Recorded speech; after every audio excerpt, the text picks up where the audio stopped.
What is going on at the start of these shows this week?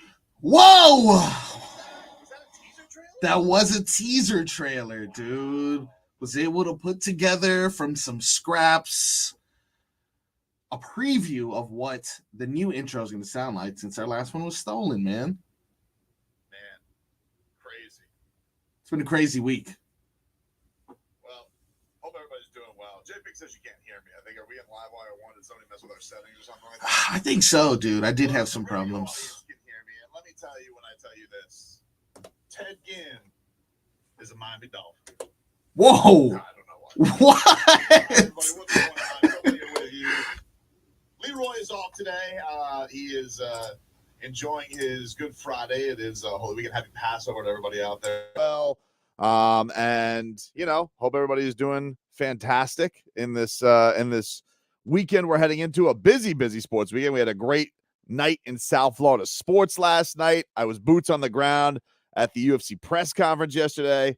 So listen, it's all happening for us, baby. We're excited. We are streaming live on YouTube, Miami 560. WQAM is where you guys can come watch the show, and you guys can come listen on the Odyssey app. So good morning to everybody out there, and hope you're doing with Vinny V, Don Tigre, Steve El Burre. Good morning to all of you Twitchers out there. So I believe the settings are fixed now, and we're ready to roll. Nobody heard your teaser trailer though, Marcos. Do you want to like give it one more time for the video audience, or do you want to play for another segment? Nah, that was for the AM radio, man. Yeah, sorry, dude. Them's Them's the breaks. I don't know what you know what, I'm with you. Yeah. So let's go out and let's get some headlines here. Brought to you by the new Palmetto Ford Truck Super Center. Why buy your truck at a car store? Palmetto Ford. We know trucks. The Masters. Let us get to our first thing that we have to get to. Of course, Yes. order of business. Mm-hmm. Day 2 at Augusta. And let us get to our scoreboard, which, of course, is always brought to us by our fine friends at the Edwin Watts Golf Shops. Home of the 90-day, 100% satisfaction guarantee. And Marcos, Yes. leading right now Uh-huh. at the Masters That's at 8 under 8 under. is none other Then Monster Panthers fan, Okay. Aaron Ekblad hater, Whoa. Brooks Koepka. Damn it. Ekblad, you suck! Mr. Traffic Cone himself. Parking cone. Well, he's not. Listen, Koepka's got to be happy right now, dude, Yeah. because the Panthers are rolling. Kevin, Woo! This Alex Lyon. Wow. You know, this dude's standing on his head. He is. He man. is standing on his head. He really is, man. This dude comes out of the woodwork. Yep. And he cannot be stopped. He is a wall right now. You can't score on him. And they go out yesterday. The Panthers win 7-2. Wow. This Alex Lyon yesterday. Marcos, you want to know how many saves he had yesterday? I would love to know. Actually. 50 mother bleeping 6 saves yesterday. 56? 56 saves for the Lyon King. Jeez. I thought Like- you stop at 50. See ya, Simba. Wow. See you, Mufasa. Scar, hit the bricks. All right? This guy is incredible. Wow. Unbelievable. What a run he's on right now. Yeah, for sure. This is crazy. Bob gets sick. Yep. This guy goes between the pipes. Hmm. Amazing. Can't score on him. Can't score on him. And the Panthers right now, they've put now a death claw, Panthers pun, into the playoff race. Okay. They have turned this thing around, dude. Yeah. To go 2-1 filthy.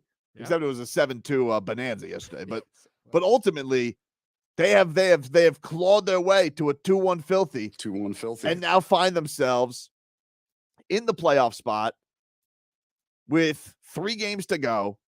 Incredible. Yeah. What a way. It is. 5 straight wins. Now, the Islanders and the Penguins did both win yesterday. So thanks for nothing, Lightning and Wild. Stupid. Thanks for I nothing, knew dude. never depend on the Lightning. But it is going to be a hell a hell of a race the rest of the way Got a for question these last though. few games. But Alex Lyon is amazing right now.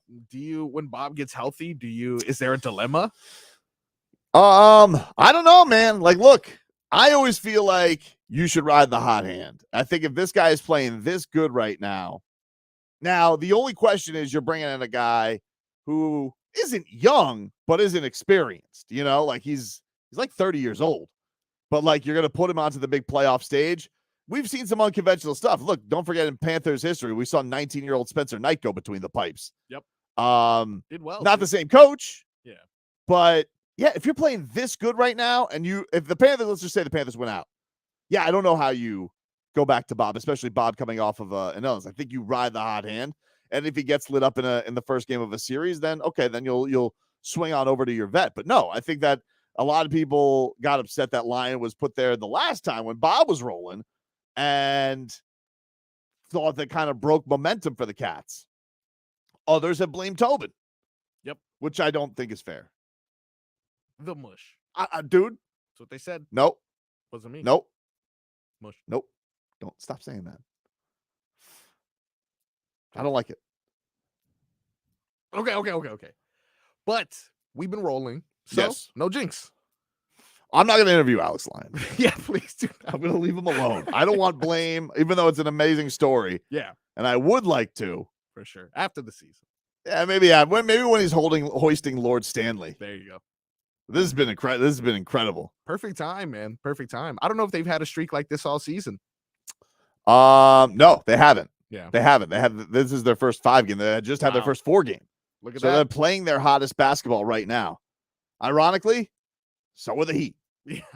Like it's a weird thing. Like the Heat, if the Heat can win out, Yeah. they got Washington tonight. They got Orlando on Easter Sunday, and they need to win out. Now it's probably going to depend like where everything these last couple of games. It's very much up in the air. Kyle Lowry's not going to play tonight, Okay. but if the Heat could win out, they'd end with the season high, I think 8 over, and end on the first 5-game win streak of the season. Perfect timing. So that would be weird. That would definitely be weird that both teams that we have been mad at all year have decided, hey, you know what, we'll just win out and and finish things off then. But yeah, you would think that would be possible. We've talked all year about their season mirroring each other, and it's continuing to do so. Yeah. So. They've turned the reflection on each other very, very much. We'll get more into the Heat a little bit because I got to talk about these Sixers. Oh, do I got to talk about these Sixers? All right, well, they don't want the Heat. Yep. Like I will get into all things there. Meanwhile, the Marlins, they will get back in action today as the Mets had their fake rain out yesterday. Fake. The weather was fine yesterday in I New was York, gonna by ask, the way. did it even It was rain fine. by any chance? It was completely fine. I don't Wow. understand what the hell was going on yesterday. Like Yeah. I was I was sent a picture yesterday from somebody in New York. Yeah. Weather was fine. I don't know. Like you postponed. You couldn't even delay it a couple hours. Like you just decided, let's just do it on Friday. Okay.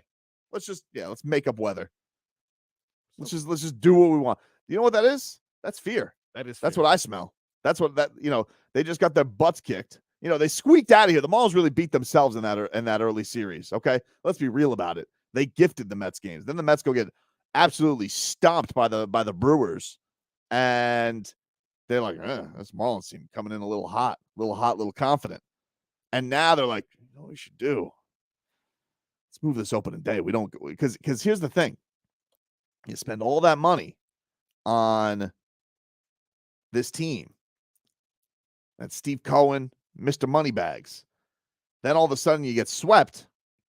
You come into opening day. If the Marlins beat you, then you got Bobo in the Bronx and Rocco in Queens calling up WFAN. And they're like, they want everybody fired. Showalter don't have it no more. I'll hang up and listen. It's going to happen, dude. It's going to happen. But it's okay. What you guys are doing exactly what the Sixers did yesterday. Delaying the inevitable, okay? Because Skip Schumacher's got the ship right. All right. He's more like Ship Schumacher. Because he's right at the ship, dude. All right. Things are going in the right way. Jorge Soler's good again. Yep. Sandman complete games. Jesus Luzardo can't be stopped. So you delayed the inevitable, Mets. Good for you. And now business picks up. We'll take a quick break. You guys can get on the action at 786-360-0799. You guys can call. You can text. You could Twitch. You can YouTube. What? Number 786? I think it's both. Oh. 305-567-0560 or Yeah. I don't know. 305-567-0560. And I think 786 works too. I'll take it. Why did I make it 786? I don't know, but I'll check. Was our other number 786? Was that the contest line? I don't know what's going on. I'll answer all text messages. I don't know. Let's see if it to works. every This number. guy's calling me. Hey, 560, you're on the air. What's your name? Richie. Hey, Richie. What's up, buddy? I want to talk to the fool Tobin. You're talking to him. All right. But turn your radio off, though, Richie. Like, act like a radio professional. Come on. No. My radio is off. That's my radio at work. I work. I do security. All right. What's up, buddy? Tobin, Yes. you're a fool, okay? How so? Wow. Saying that we postponed the game Come on, dude. because we're scared of you guys. You ever see Bull? Come on, Richie. You ever see Bull Durham? Come on, Tobin. Come Richie, on. Richie. Be realistic. Richie. Man. Why can't you be like Leroy and be realistic and think like regular people, bro? Because if I thought like regular people, Richie, I'd be a sheep, and I'm not a sheep. And everybody knows in Bull Durham. If you have no, you're a typical Mets fan, which is delusional. Always have this secondary syndrome to you. So hear me out, Richie. Lower him down. Okay, hold on. Well, a World Series, which you haven't had since I was born, literally. Been a long time. I barely got out of the womb, and then I saw the Mets win the World Series. I was like, I'll never see that again. So, Richie, here's the thing, dude. If you ever saw Bull Durham, everybody knows. If you're in a slump, you try and get a rain delay to try and turn things around, or you have sex with a big woman. Yeah. That's what Warren Cromartie would say. Okay, for sure. And so yesterday, as the sun is shining in Flushing, I'm sitting here wondering, why was there a postponement? Yep. And the only conclusion I can come to is, the Mets were screwed. Okay, now I'll let you talk. If you live in New York, you know the storms come for about 2 or 3 hours, then they leave, okay? That's the point! Then what? That's the point! Just delay the game! Why are you postponing it? I had to postpone it, I told you, all right? Get out of here. You know they were shook, Richie, and you know what's going to happen if they lose 2 out of 3, dude. You know what's going to happen, dude. Something was going on. All right, see you later, buddy. Be good. All right, there you go, Richie. So great. Keep protecting us, though, dude. By the way, New York, they currently weather that they have right now, red flag, a fire weather warning. The hell does that mean? You know what that means? It didn't rain yesterday, or else there wouldn't be a fire warning the next day. We'll take a quick break. Back after this. WQS.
All right, welcome back, everybody.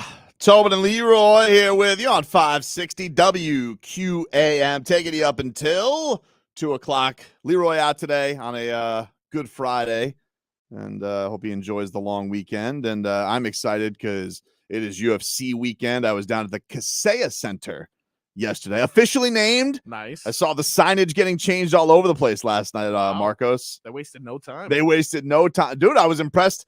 This UFC, I don't know where they do that. They work fast because you know, like they have the big banner where like it says UFC 287, you know, and all the sponsors, and it already says Kaseya Center. So I don't know if they got the jump on it or what, but they must have, right? Like it must.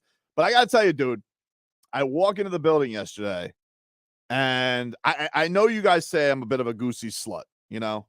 Yes. And I'll throw it all over the place willy nilly. Your goosey's about this. Your goosey's about that. Goosies. But when I walked into that building and I saw finally the big show was in the Heat's house. It has been brought back to the 305 for the first time. The last time they were here, Dwayne Wade wasn't drafted by the Heat. That's the last time. Yep. Okay. And to see that stage in our city, I got emotional, dude. I did. I was like, Goosies it galore. was goosies galore. It was. Seemed like you weren't the only one, though. The crowd seemed fired The up. crowd was rowdy yesterday, dude. Yeah. It was rowdy. Nice. So I'll get into a little of that in just a second. But first, let's see what this guy wants. Hopefully it's not another Mets fan. Hey, 560, it's Tobin. You're on the air. Tobin, how's it going, boss man? What's up, Chapo? See, you know the vibes already. I do. Couple things for you, Tobin. It's hard to miss First your thing vibes. first, you already know what it is. Listen, real quick. Gotta just address this Mets fan from the last segment, please. Mm-hmm. Tell him if he wants to have some pressure with a real chico from that 305 on the UFC weekend, come and get this smoke, okay? Let's just get that out of the way. Wow. Second of all, why didn't you ask a question at the presser yesterday, Tobin? Oh, I'll answer that. Okay. Because listen, I was with you, bro. I was goosies galore, dude. I will all tell of you a what. sudden- So here's why. Go ahead. It's a very simple answer, actually, Chapo. The mic setup. Okay, so it was a very weird setup yesterday. And I was like, I got a good seat for camera action, right? So the way it was, Marcos, is there was like a platform. Like there was the platform on the low, and then they kind of put us like at the bottom of the 100 level. But the mic was like in the middle of the aisle for the press. And What? yeah, it was weird. And so like I was sitting there shooting with a camera, and I had the ESPN camera next to me. Yeah. Another camera in front of me. I was front row. So it was 3 rows back, many seats over. And I was like, that's kind of a pain in the ass. And then like, I'm sure you have to. Excuse me. Let me. yeah, it would have been a real pain in the. And then honestly, the questions that I had, Yeah. another dude asked, and I'm kind of this nature, and I do this at like, I don't have to just ask a question. If the question that I want gets asked, then I'm good. I don't need my voice to be heard. I'm good. And the one that did get asked that I really wanted, I think it was Danny Segura, who covers MMA for MMA. I think he's with MMA Junkie, but he does a great job. He's local and covers stuff down here. He asked what I wanted to be asked, was like, hey, where are we at with the UFC ever coming back to Miami? Like, what is the impression? I'll give you the you guys can bring it up here in a second. But that was the reason. I was like, first of all, it's a real pain in the ass to get over to the microphone. Yeah. And second of all, the question that I would have asked got asked. So Yeah, I didn't really find a need. Man. That was a big one.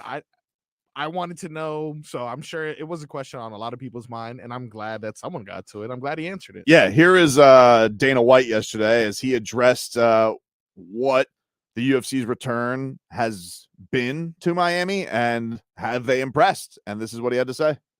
Miami become a city where it's like an annual host of a UFC event. Like yes, all day, all day. All day. He said yes. So let me tell you this. So last time we came to Miami was 20 years ago. We did a gate of like $446,000 20 years ago. We came back here this time. This is one of the all-time biggest gates. This is the biggest gate outside of Las Vegas and outside of Madison Square Garden. We will definitely be coming back to Miami. Crazy. Wow. That was fun, dude. Yeah, That's goosey. that was goosey. Goosey. So think about that. And like, look, I know I've had a lot of listeners say about the UFC ticket prices. They're like, they're outrageous. Yeah. I know they are. They are. But you want to know why they sell them at that price? Because somebody's buying them, dude. That's true. Somebody is buying them. That's true. And I'm sure it's going to be I'm sure it's going to be very NBA Finals vibes of like, hey, look at all these stars that are there, just to be seen at the UFC event. I'm sure that's what it's going to be like. But you guys know how this place is. It's an event town. This is a big event. And I'm going to tell you something, dude. I know Jorge Masvidal I know Jorge Masvidal, a lot of people are rats off a ship on him. But one of the things I love about UFC that makes it different from boxing is it doesn't really matter how many fights you lose. Once you get to a certain point in your career, you're a made man. And I'm telling you something now about Masvidal. But and it's probably not Miami that doesn't want to hear this because he's a Miami guy. But for anybody who's a skeptic about this, the guy is a star. He's a star. The whole place was there yesterday, packed in that little that little quadrant of the arena. Everyone was there to see him. The guy, comes out to a huge roar. I did feel bad they booed our guy Gilbert Burns. I love Gilbert. I mean, Gilbert is such a real dude, Yeah, man. But the thing that's great about Gilbert is he walks in, he cups the ear Nice. with the booze, and he's just got a giant smile on his face. So he takes it all in stride the right way. Which is good. And I think he's right. If he does end up beating Jorge, Yeah. then he's going to rocket even more in popularity, and especially down here, because he's an impossible guy not to root for. I think, like, you can even tell with Jorge, like, he doesn't hate Gilbert Burns. Nobody hates Gilbert Burns. He's the best. Yeah. He's a gentleman and a real one. But that being said, that crowd was there yesterday for Masvidal. It's going to be an amazing, like the pop yesterday. I've been to some of these before, Marcos. The crowd was rowdy yesterday. Nice. They were booing Pajeda, which I would never do. I mean, that guy is scary. Yeah, he is scary. He's big. They were booing anybody who was against Masvidal. They were booing Gilbert Burns. They were booing Kevin Holland. The only guys that they liked on that podium yesterday were Jorge and Israel Adesanya. That's it. Everybody else got the business. Even Pikachu Dog was booing him. Wow. He was there? Pikachu Dog was there. Okay. And I got to tell you, Pikachu Dog guy. Yeah. What the hell are you doing? I don't know what the deal is here. Was Pikachu Dog there as well? Yes, he was there. I don't recognize Pikachu Dog guy without Pikachu Dog. How does Pikachu Dog keep getting into the building? I don't know. I really don't. I don't understand this. Yeah. But my favorite part of the press conference, there were a couple things that were my favorite parts yesterday. Pikachu Dog. But my favorite part was Gilbert Burns and Jorge Masvidal uniting in a pre-fight moment to boo Dana White. Oh, okay. That was my favorite part. Right. I've never seen that before, where two fighters have booed the answer of their boss. Yeah. Because he's asked about the title shot, which we asked Colby. We asked Gilbert about, like, what do you think about Colby's getting the title shot? Yeah. He's like, I don't blame Colby, but yeah, it kind of bummed me out that this fight isn't for a title shot. Feels like while Colby's not undeserving, he also hasn't been fighting. Like, in the last fight that he had, he beat up Masvidal. He beat him over 5 rounds, but then he's been a ghost. Kamaru's fought a couple times. Jorge and Gilbert are gonna fight. Gilbert's fought multiple times. Since then. Bilal Muhammad. Like, this has been a division that's actually back. How Colby's waltzing in just because he made weight? That's it. And so Dana White's asked about this yesterday, and his two co-main eventers are sitting there. They start booing him. Here's the video. Gilbert Burns and Masvidal have said in the lead up to this fight that they believe that if they do something spectacular on Saturday, they can surpass Colby Covington and get the next welterweight title shot. Do you think there's a chance that they might change your mind on Saturday? Do you leave a little room for that? Well, listen, Colby Covington, like him or not, the guy showed up in London. He cut weight. He did what he was supposed to do. He deserves the fight against Leon. There's no doubt. We'll see how this fight turns out on Saturday night. And the best case scenario is one of these guys are next. Yeah. Well, when's the last time he finished somebody? I know Dana likes action, so.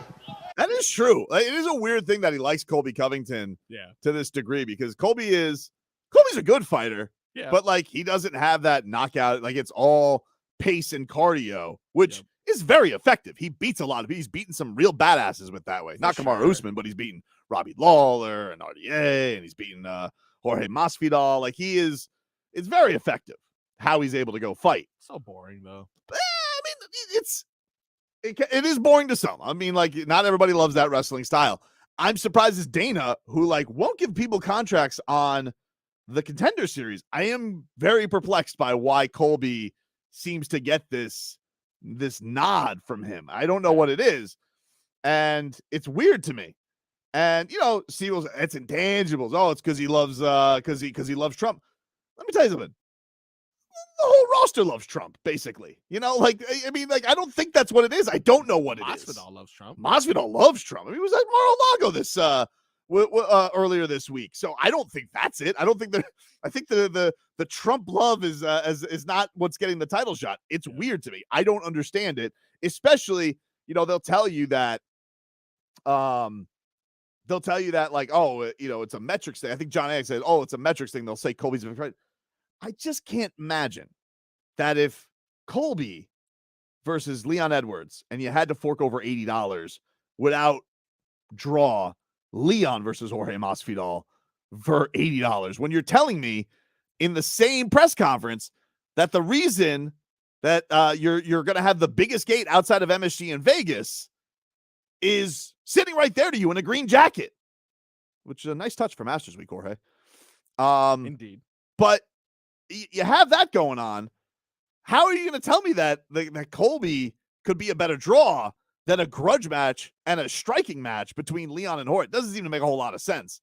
And then Gilbert, just by credentials, if he wins this fight, I feel like it's just been more active and deserves it more.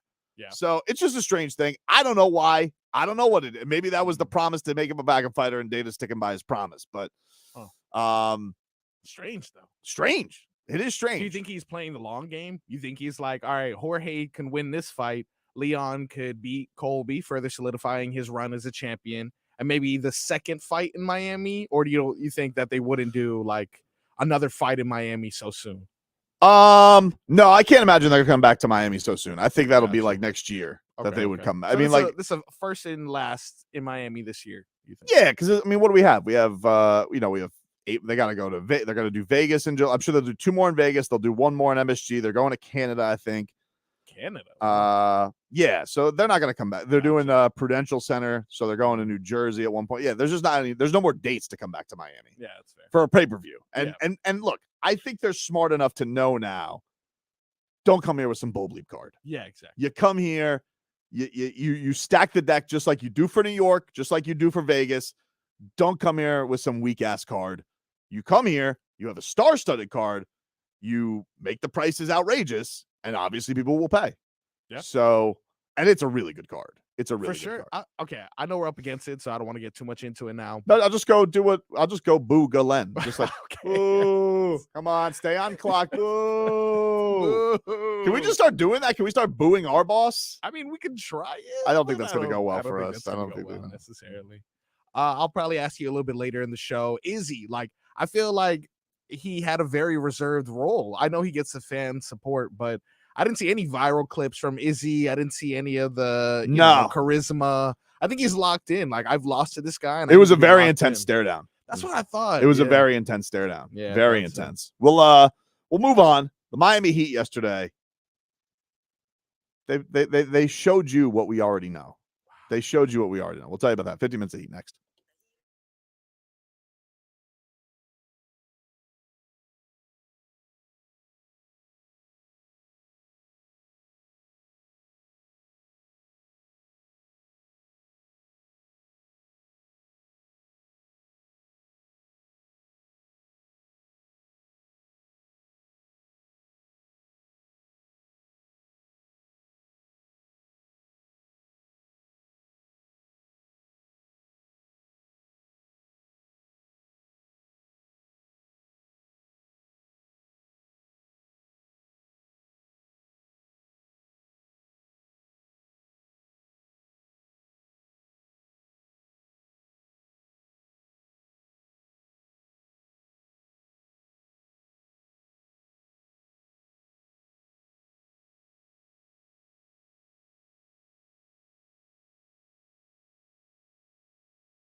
At the end of the shot clock, a kegger of Stroop's juice.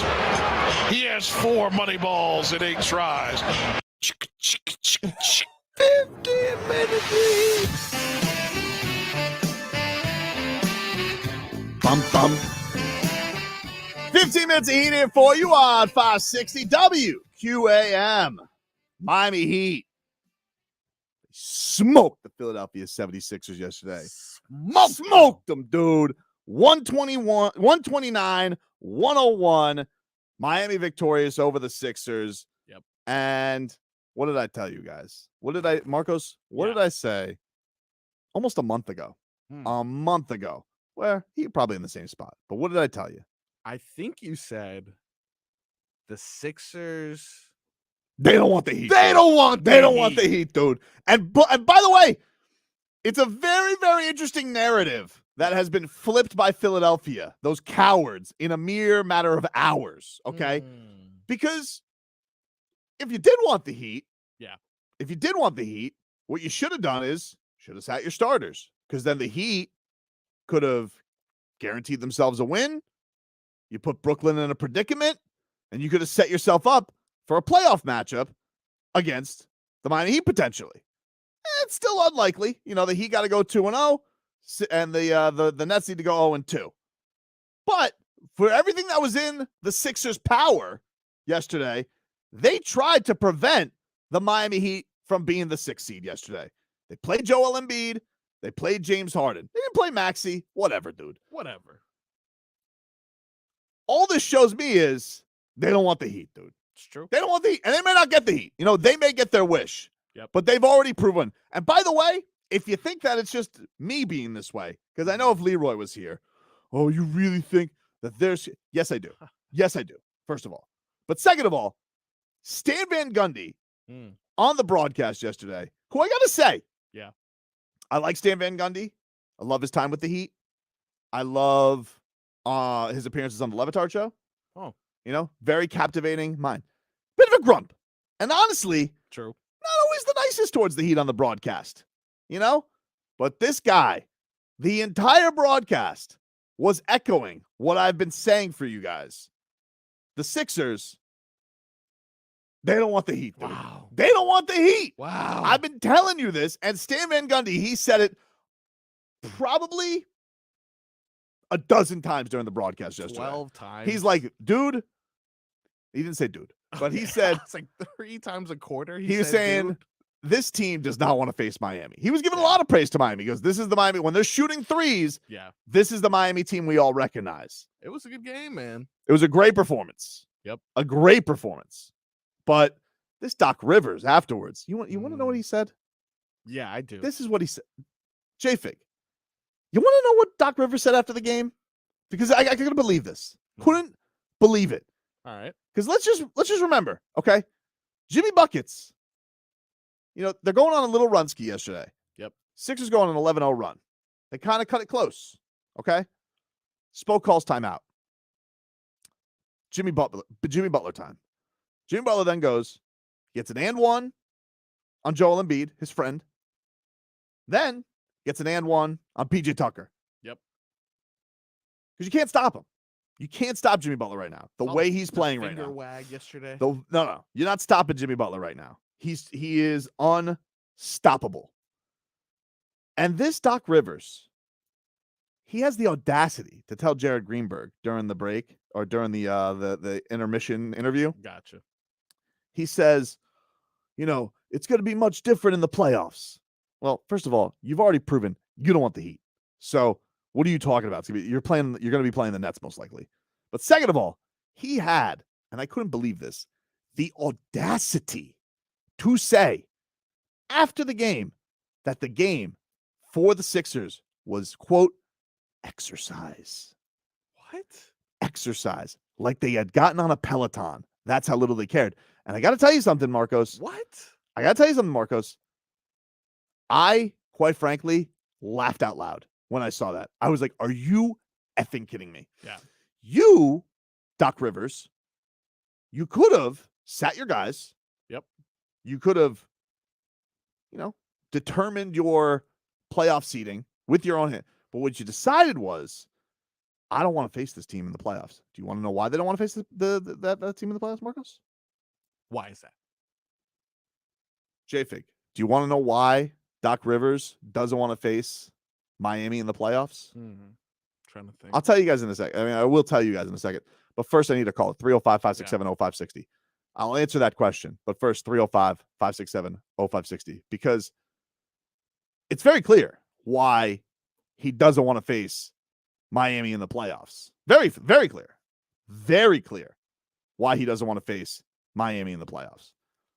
And I quite frankly was taken when I was first offended by what he said. But then I laughed because I thought, wow, this guy is delusional. Doc Rivers, delusional, because he's going to sit here and try and act like they didn't try yesterday. And Charles Barkley tried this nonsense yesterday too. Charles Barkley was like, Shaq, they're not trying. Shaq, they didn't care. It's like, don't care. You're out there. What is it? Let me ask you something. When you go out there and you're taking on the Miami Heat in this game, Joel Embiid, you're still in this this battle for the MVP. You don't try? Hold on, let's see. Hey, it's Tobin. You're on the air. What's your name? Frank and Kendall. Hey, Frank. You want to know? How you doing, buddy? I'm good, buddy. What can I do for you? Well, I want to talk about the Heat and Brooklyn real quick. Go ahead. You know how when Brooklyn had KD and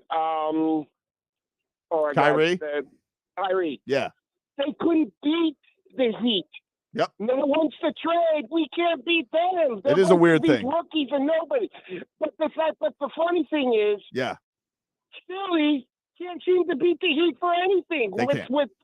We haven't traded anybody. They haven't traded anybody. But so as long as the Heat and Philly stay the same, they can't beat us. It's who I'm scared of. If it ends up being like a second round matchup between Brooklyn and the Heat, the Heat could just kiss their playoff once goodbye. Hey, Frank, before you go, you want to know why Doc Rivers said that about Miami last night? Because he's afraid to play him. You don't know. Right, dude. He don't want the Heat. You're right. He don't want the Heat, Frank. Frank was a little bit worried. They don't want the Heat, dude. Right. They don't want. Who's on line 4? Line 4 is Vanessa. Vanessa, how are you? What's up, man? What's up, Show Pony? What's up, J-Fig? What's up, Marcos? How are you, Vanessa? I'm doing great. Tell me what that rap bastard said. Okay, please. I want to know. Please. What he's saying when he says that it's just exercise, when he's saying that about Miami. Yeah. You want to know why he says that, Vanessa? This is why he says that. Why? I need to know. Because he don't want the Heat. He don't want the Heat. He don't want the Heat. He don't want the Heat. Later, y'all. All right, see you, Vanessa. He don't want the Heat. You don't want the Heat, man. That's fine. They're probably not going to get the Heat. Yeah. They'll probably get their wish. Look, if they want to prove me wrong, Marcos, very simple thing. Yeah. If they want to prove me wrong, what can they do? Here's what you do. All right. Play your guys on Sunday against the Nets. Huh. Prove it. True. Prove that you want the Heat.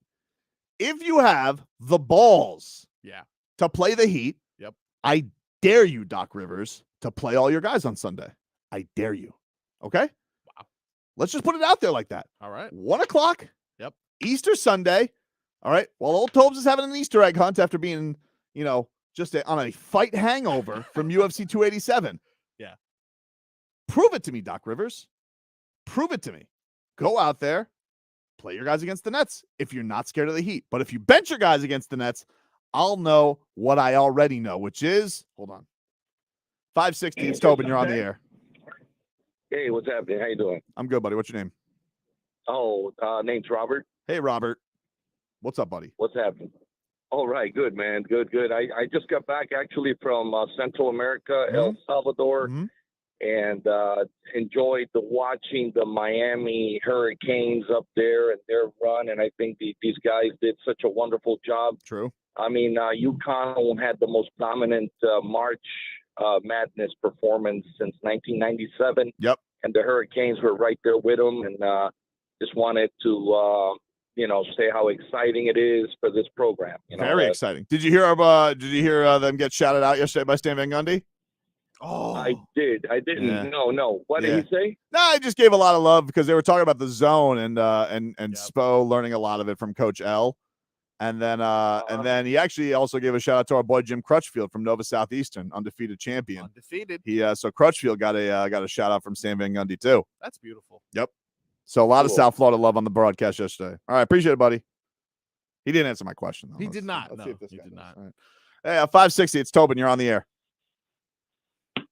Oh, yes, Tobin. What's up?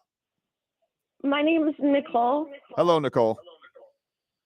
I just wanted to say that the Miami Heat, Hmm? they don't want this man! They don't want it. They don't want it. They don't want it. Wow. Wow, Nicole's fired up. Fired up, dude. Fired up. So Doc Rivers. Yeah. Look at me. Doc. Yep. All right. You If think you want to show Mhm. that you want the Heat, Yeah. play your guys on Sunday. But you won't because we already know. We already know about the Philadelphia 76ers. They don't want the Heat. They don't want the Heat. They don't want the Heat. Back after this. Text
Herbert, Dolphins quarterback. Tua.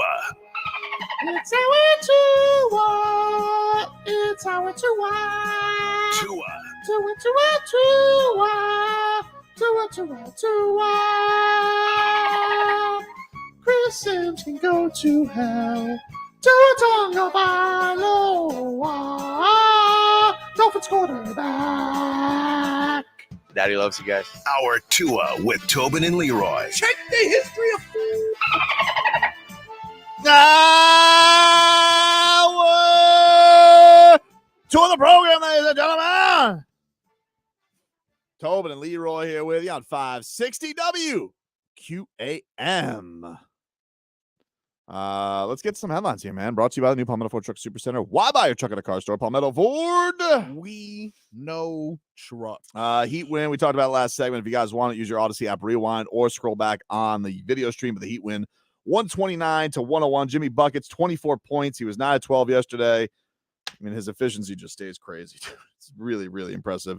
Tyler Hero, he put the dagger in it really in the fourth quarter with his 24 points. But, you know, interesting. I'll tell you what, Kevin Love yesterday. This Kevin Love off the bench. Wow. Did you say he had 4 charges yesterday? Four charges. Didn't really talk about the game yesterday. Just mocked the Sixers last segment, but 4 charges, and then he gives a little point to the bench.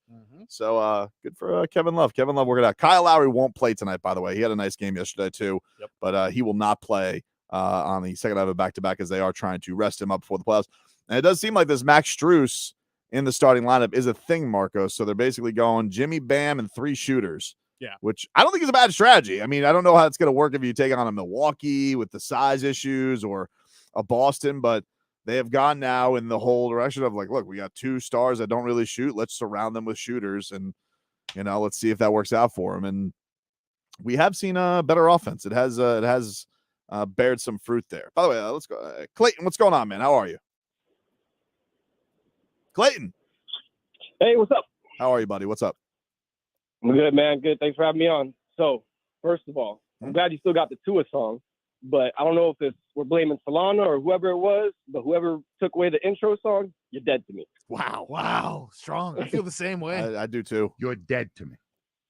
There we go. And second of all, this Doc Rivers, he don't want none of Biscayne Buckets and Bayside Bam. No way, dude. Right now. No way, dude. No way, dude. Thanks, guys. They don't want it. Why did Nicole say they don't want the smoke? I'm not sure. She was excited. Very interesting. What can I say? Very interesting. My name is Nicole. Hello, Nicole. They They don't want it. Wow. Appreciate Clayton for going for joining us there. Yeah, I don't know. She was very fired up, Nicole. My name is Nicole. Hello, Nicole. They They don't want it. Wow. She must love the podcast by Steven Jackson and Matt Barnes. All the smoke. They don't want it. Anyway, what else we got? Okay, so the Marlins, they'll be back in action today. The New York Coward Mets, they will finally have their series. Edward Cabrera on the hill today for the Fish. That gets going at 1:10. So get a little Marlins action here on the. Are we gonna get the Marlins action? Fix it. I'm gonna fix it. Fix it. I'll fix it. So hopefully, if not, I can just put it on my computer, buddy. Don't No, I'm sweat gonna it too fix much. it, dude. I'm gonna fix it. So you got that coming up at 1:10 today. The Panthers biggest win of the night last night, quite frankly. They win over the Senators 7-2. And Alex Lyon, dude. I mean, what can you say? This guy's been incredible. Incredible year by him to do what he's been not really an incredible year, but like an incredible month. Yeah. That he's just come out of nowhere, put the Panthers on his back, and is taking them, to the playoffs. It seems like this is really, really impressive what he has been able to do for Florida on this run. Yeah. Very, very impressive. I know Spencer Knight's a star prospect. Yep. Was Alex Lyon a star prospect? Or No, did we dude, just he's like, came up all on him? respect. No, he's like 30 years old. I think he was like a guy Okay. just like toiling around, and now, but like he got his first career shutout not too long ago. He had 56 saves yesterday. Yeah, that's amazing. He's playing out of his mind. It's it. insane. But like, look, people are gonna want. Do you go this? Do you go that? With the goalie, look, everybody knows in hockey, and I'm no Barry Melrose, you ride the hot goalie, okay? You got to ride the hot goalie. That's it. All right, Paul Maurice, don't outthink yourself. And I love Bob. You guys know I'm a Bobrovsky guy. I love Bob. Yeah. But until he shows any chinks in the armor, you ride that lion. That's what you have to do. Let's go to a golf update here from the Edwin Watts Golf Shops, home of the 90-day 100% satisfaction guarantee, serving golfers around the country since 1968. Currently, and a texter writes in, he says, our local golfer, Brooks Koepka, balling out. Looks like that talk with Ekblad helped him out. It is pretty crazy. Brooks Koepka has been going through a lot of turmoil with injuries and Live Tour and all that stuff, but West Palm Zone is right now on top. He is 3 under on the day. He is 10 under for the tournament. He leads by 3 strokes over Jason Day. And crazy. He's through 10 right now. So it's a pretty wild one. Jason Day is right behind him. Victor Hovland, John Rahm, all 7 under. Colin Morikawa is 5 under. And let's see what everybody wants to know where Tiger is. Let me just sort here. Go by alphabet. Tiger is 2 over after his first day. He tees off at a little before 1 o'clock. So Tiger will not be going through most of the show, but we'll try and keep you updated each hour on where we are with things. Can we get a weather update here, Marcos, from the DeBesman and Dover Law Firm? Your accidentattorneys.com. Free consultations 24/7. Call them at 866-954-MORE. Absolutely. It is 0 chance of precipitation, humidity at 27%, wind 7 miles per hour, and 54 degrees. Do you want to know where? Where? New York, because they're frauds, dude. You're frauds. You're frauds. Sunny over there as well, so we should have a good game. Over here, though, it is pretty hot. It's 82 degrees. Yeah. It's been getting hot. It has been getting hot. It's been soupy lately. Yeah. It's been soupy. And you have, by the way, you have your ceremonial UFC 287 weigh-ins coming up later, but I believe everybody has made weight. Gilbert Burns, Jorge Masvidal are both on weight. Israel Adesanya and Alex Pereira both on weight. So it seems like we have both of our main and co-main set to go. Let's see. It says 1 fighter missed weight today. Let's see. MMA fighting. Who? Let's shame them. Who was a fatty? Okay. Leroy would love this. Let's see. Man, yesterday when Gilbert Burns was on with us and he let us know that he only had 9 pounds to shed, he was so happy, dude. I know. It was easy for him. Oh, only 9 Easy pounds. does it. I think the guy who's fighting Raul Rosas, Christian Rodriguez, looks like he missed weight by 1.5 pounds. So what do they do with that? Fight canceled? No. He gets he has to give up 20% of his purse, 20 or 30, depending. I would say it's probably 20% of his purse to Raul Rosas. So everybody else though on weight. So wait, it looks, is that the only thing that happens, or is it just because it's such a irrelevant fight that they make rules like that? I feel like you always have to give up a percentage of your purse. Okay, that's always a thing. They will cancel fights sometimes. Usually it's like a medical thing. So like a guy is too dehydrated and he can't fight, or if it's like crazy, like usually what happened with like Hamzat. That's what I was going to ask. Yeah. Usually a fight like that could be canceled. That's that's a pretty crazy weight miss. Yeah. But a guy misses by 1.5 pounds, 2 pounds. No, they got to give some of their money to his opponent. Wow. Unless the opponent disagrees, but normally an opponent wants to get, the whole money. So yeah, they'll usually always fight. Nice. The only other big consequence is like if it's a championship fight. That's what I was thinking. This happened recently with Charles Oliveira. Yeah. He lost his belt on the scale. Didn't he win the fight too, or something like that? He did win the fight. So he did win the fight, and then they had to fight for a vacant title. He lost to Islam. So that happens a lot more in boxing. A champion losing their belt on the scale, not very common in the UFC. Has happened before. Yoel Romero, I believe, fought. Who was it? It might have been Luke Rockhold for an interim title, and he won, but he missed weight, so he didn't get the interim title. So it happens. It happens. But as far as the card, the main players, Masvidal, Burns, both on weight. Pereira, Israel Adesanya, both on weight. So we do have UFC 287 set for tomorrow night at the Kaseya Center, which, by the way, is growing on me. Yeah, it's not bad. Not bad. I kind of rolls off the tongue. Better than FTX. It is better than That one was FTX. just like a speed It is bump. better than FTX. Did not like that one. Yeah, FTX was weird. I didn't like it either. So I'm glad that that's gone. All right, we'll take a quick break here on the show. Tyreek Hill making even some more waves as far as his NFL future is concerned. We'll get into that coming up next.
WQAM. Hope everybody's going to have a great Easter weekend out there, as I'm going to be heading over to the Kaseya Center after the show today for the ceremonial weigh-ins.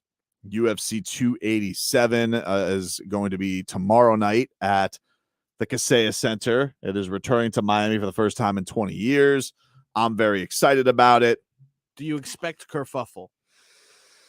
Dude, you want to know something? Yes. I'm glad you mentioned that. Something happened at that press conference yesterday that I had never seen happen before. Huh.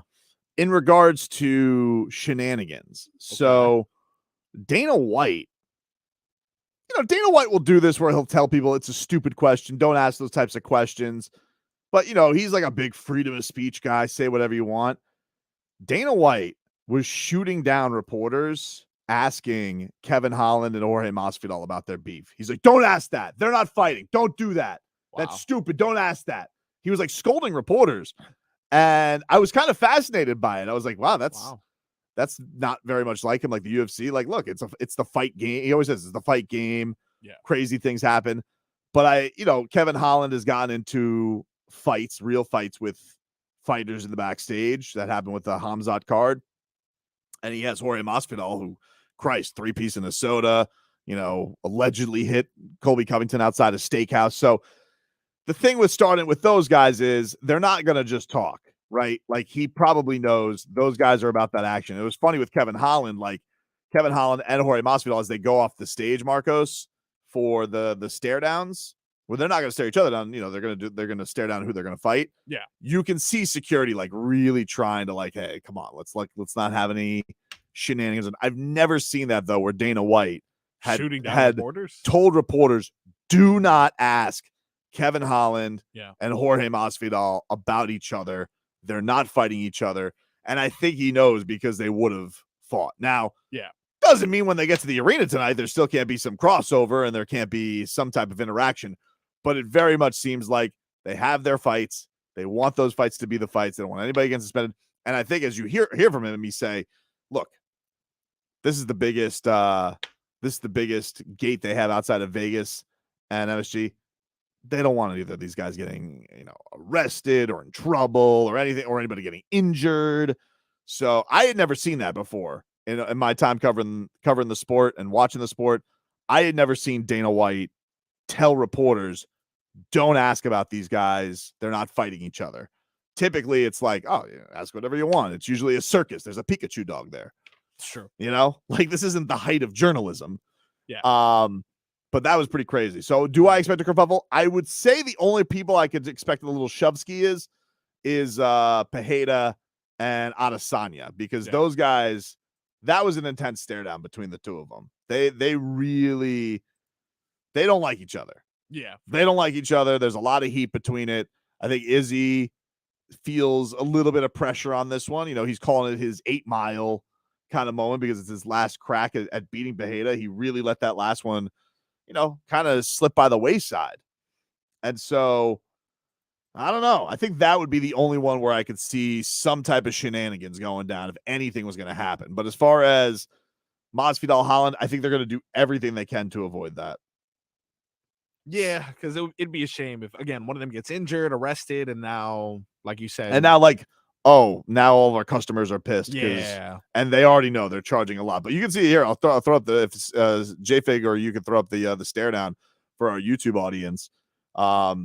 You could just see, like, it was a very, and man, that Pereira, he is a scary dude, like that guy.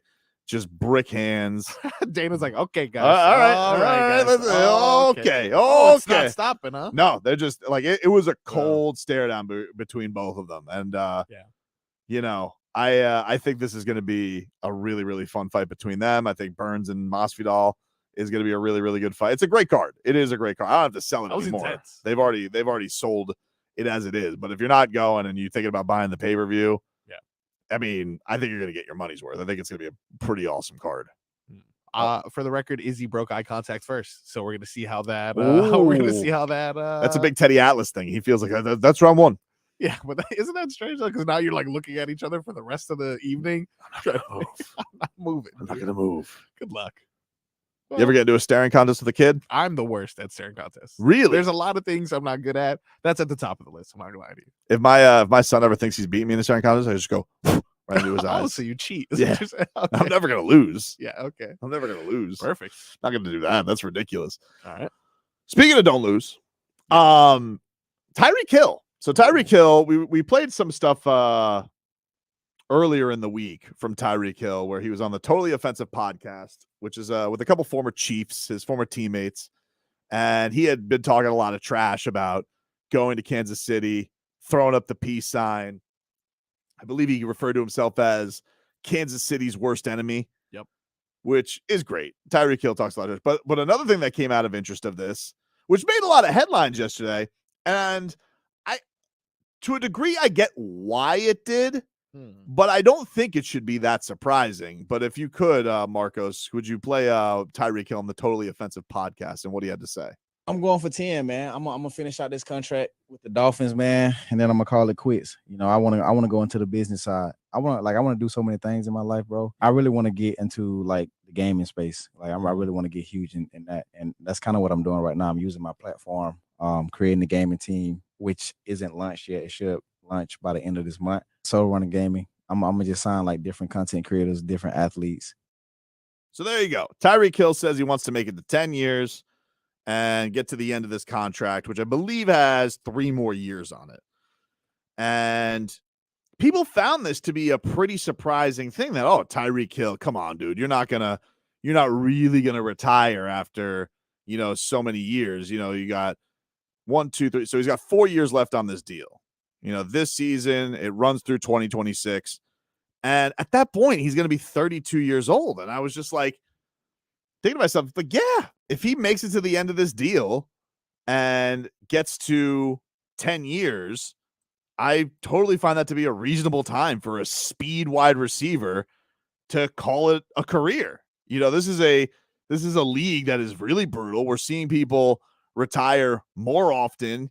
And the fact that, he's going to play 3 more seasons and then called, I think that's completely reasonable. I don't know why this surprised a lot of people. Like, think about this, Marcos. Like, Tyreek Hill this past year, he played through a lot of injuries. Like, how many times did we see Tyreek Hill leave a game this year because he was banged up with an ankle injury? Yep. And, I know he's a speed guy and he gets open and it's crazy like that, but, to think that what's that going to be like in a few more years?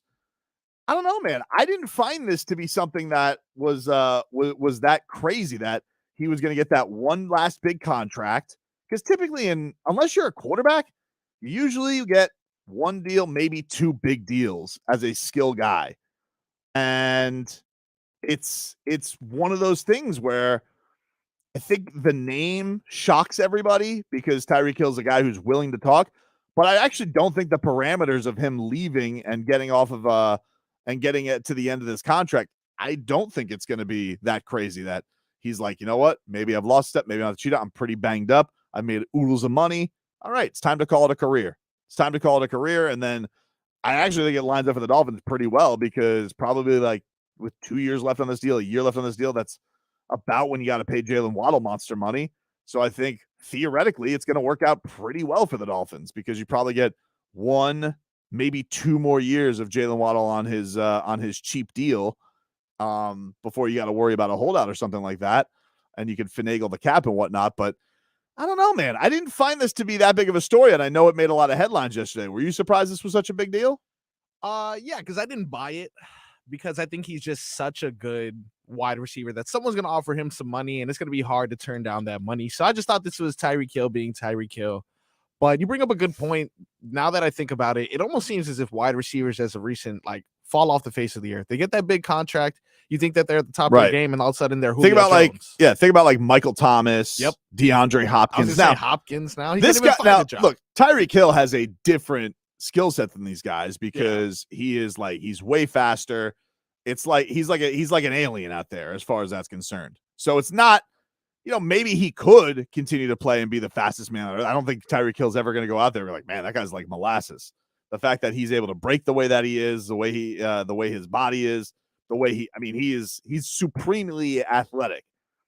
but he's also not the biggest guy in the world. You think about Megatron, you think about the way that Megatron was back in the day, where it's like he was just in so much pain. He was ready to go. I think we underestimate how much pain these guys are in and what it takes to get through this. And so, yeah, you settle yourself up, you get all the money from your contract, and I think you probably ride into the sunset at 32 years old. That's a good run. Bill. Hey, Bill. Hey guys, just I actually called about the no Masvidal fight. Get to it, buddy. What do you want?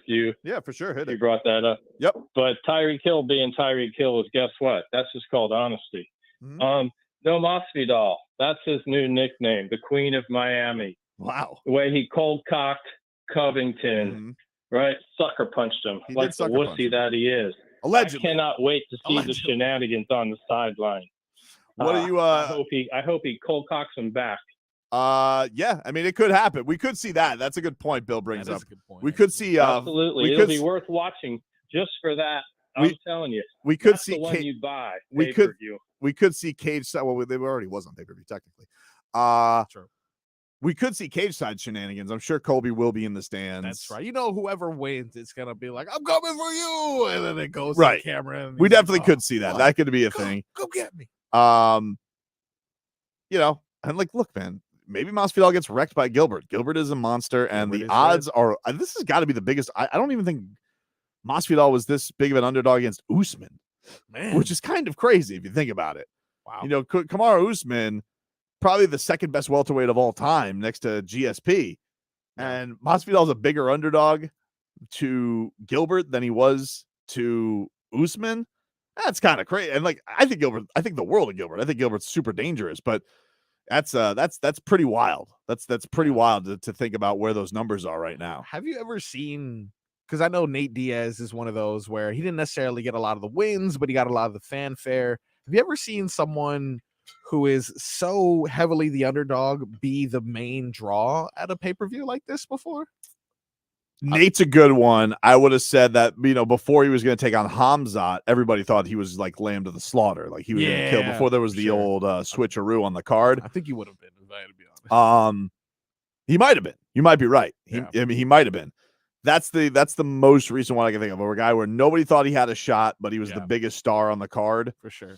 I don't know. It just seems like the biggest names are usually the stars, the Usually. ones with the belt. Yeah, no, Or is he, there are times where I think Conor was the underdog to Khabib, but so it's happened where the underdog has been the biggest star, but this big of an underdog, no, that's a hard one to think about. I would say that your first one was probably spot on there with Nate. Yeah. Well, I don't know what the odds were. I would have to go see what the odds were for like Spider Silva versus Izzy when they fought. I would imagine that was those were probably long odds for Anderson Silva, but I don't know what they are off the top of my head. Gotcha. And at that point in their career, people weren't interested in Izzy. They were there for Spider. They were in for it for Izzy. Like people were excited about that, but like they were just at two different parts of their career. Like Izzy was on the rise and Anderson Silva was very clearly on the decline, but Anderson was still the bigger star. Like, he's still a bigger star. Like he's one of the icons of the sport. Yeah. We'll take a quick break. Time to tickle Marcos's fancy. Ooh. I hope you're ready, dude. Get those feet out. Get those web feet out. Okay. I'm gonna tickle them. Okay.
you fancy, huh?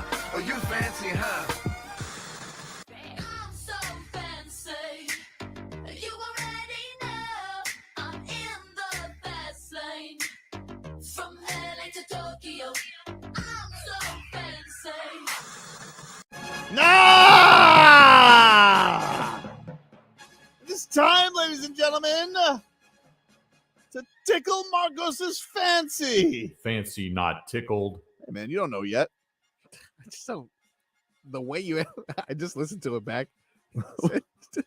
Take out your little web feet, man. What do you mean? Can tickle your fancy. I want you to feel left out. That's how your toes are. I appreciate it. I'm honored to be Spirit Leroy for the Yes, moment. Leroy is out today. He'll be back Monday. We'll all be Yes. together again, but he's He'll enjoying be the back walk. and he'll be happy. You know why? He'll be full Full. of peanut butter eggs. Oh yeah, man, he was very hungry. I think that we've done a lot of shows with Hungry Leroy. I think that was the hungriest. Yeah, because usually when he says he's hungry, he does something about it. But the timing of yesterday, You don't want to know, like when and you want to know his lashing out was like he was like, "This is your fault," and I'm like, "What?" Because you picked meat on a stick. I thought it looked very appetizing, and it fit into his diet. Right, I was trying to be a friend. Yeah, I was trying to be a friend, but sounds good to me. you know, sometimes It's never enough. Sometimes it's not enough, dude. Okay, let's get to it. Yep. Today, Marcos. Yes. 1:10 p.m. All right. Marlins, Mets. Not a baseball guy, I know. Yes. However, Yeah. Marlins, they can hit a little bit now. Yep. Tickle your fancy? You know what? It does. It does tickle My fancy is tickled. I want to see. I want to see what those frauds, the Metropolitans. That's what you call them. That is their full name. All right. Well, I want to see if they have that same energy they had with opening day, huh? I want to see if they had that same kind of chutzpah. I think that's a word, right? I think it's chutzpah. Chutzpah. Nope, I don't think you got that. Almost there.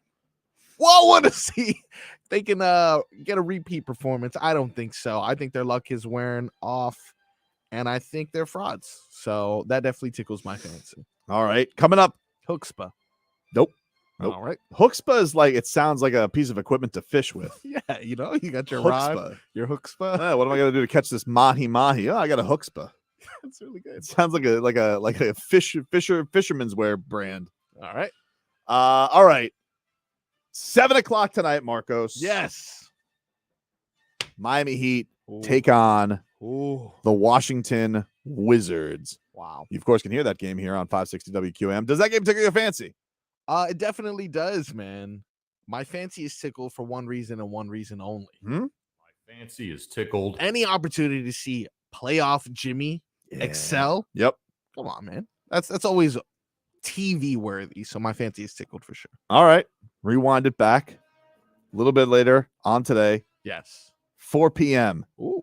UFC 287 weigh-ins at the Kaseya Center. Huh. Tickle your fancy?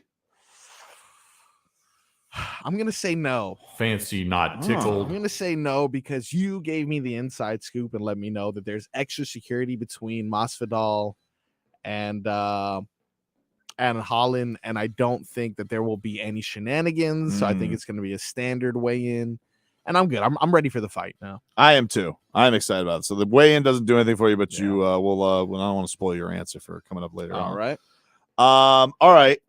Why don't we head on down to Coral Gables here, dude? Sure, I would love let's to. head on down to Coral Gables. All right. Let's not just dismiss everything here because we got a lot of action. All right, We dude. do Coming indeed. up.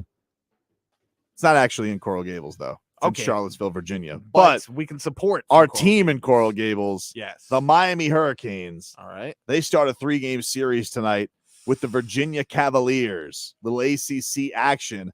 Now that the Canes basketball season is over and we're in the midst of spring practices for the football team. Yes. A little Hurricanes baseball action. That tickle your fancy? All right. Now, Hurricanes baseball, if I'm not mistaken, they recently swept FSU. They did. So I'm Beat UCF on Tuesday. I'm high on them at the moment. I Beat FIU the day before the look game at before that. So they're now they got to venture out of the state. Yeah, they're A going little conference play. streaking, huh?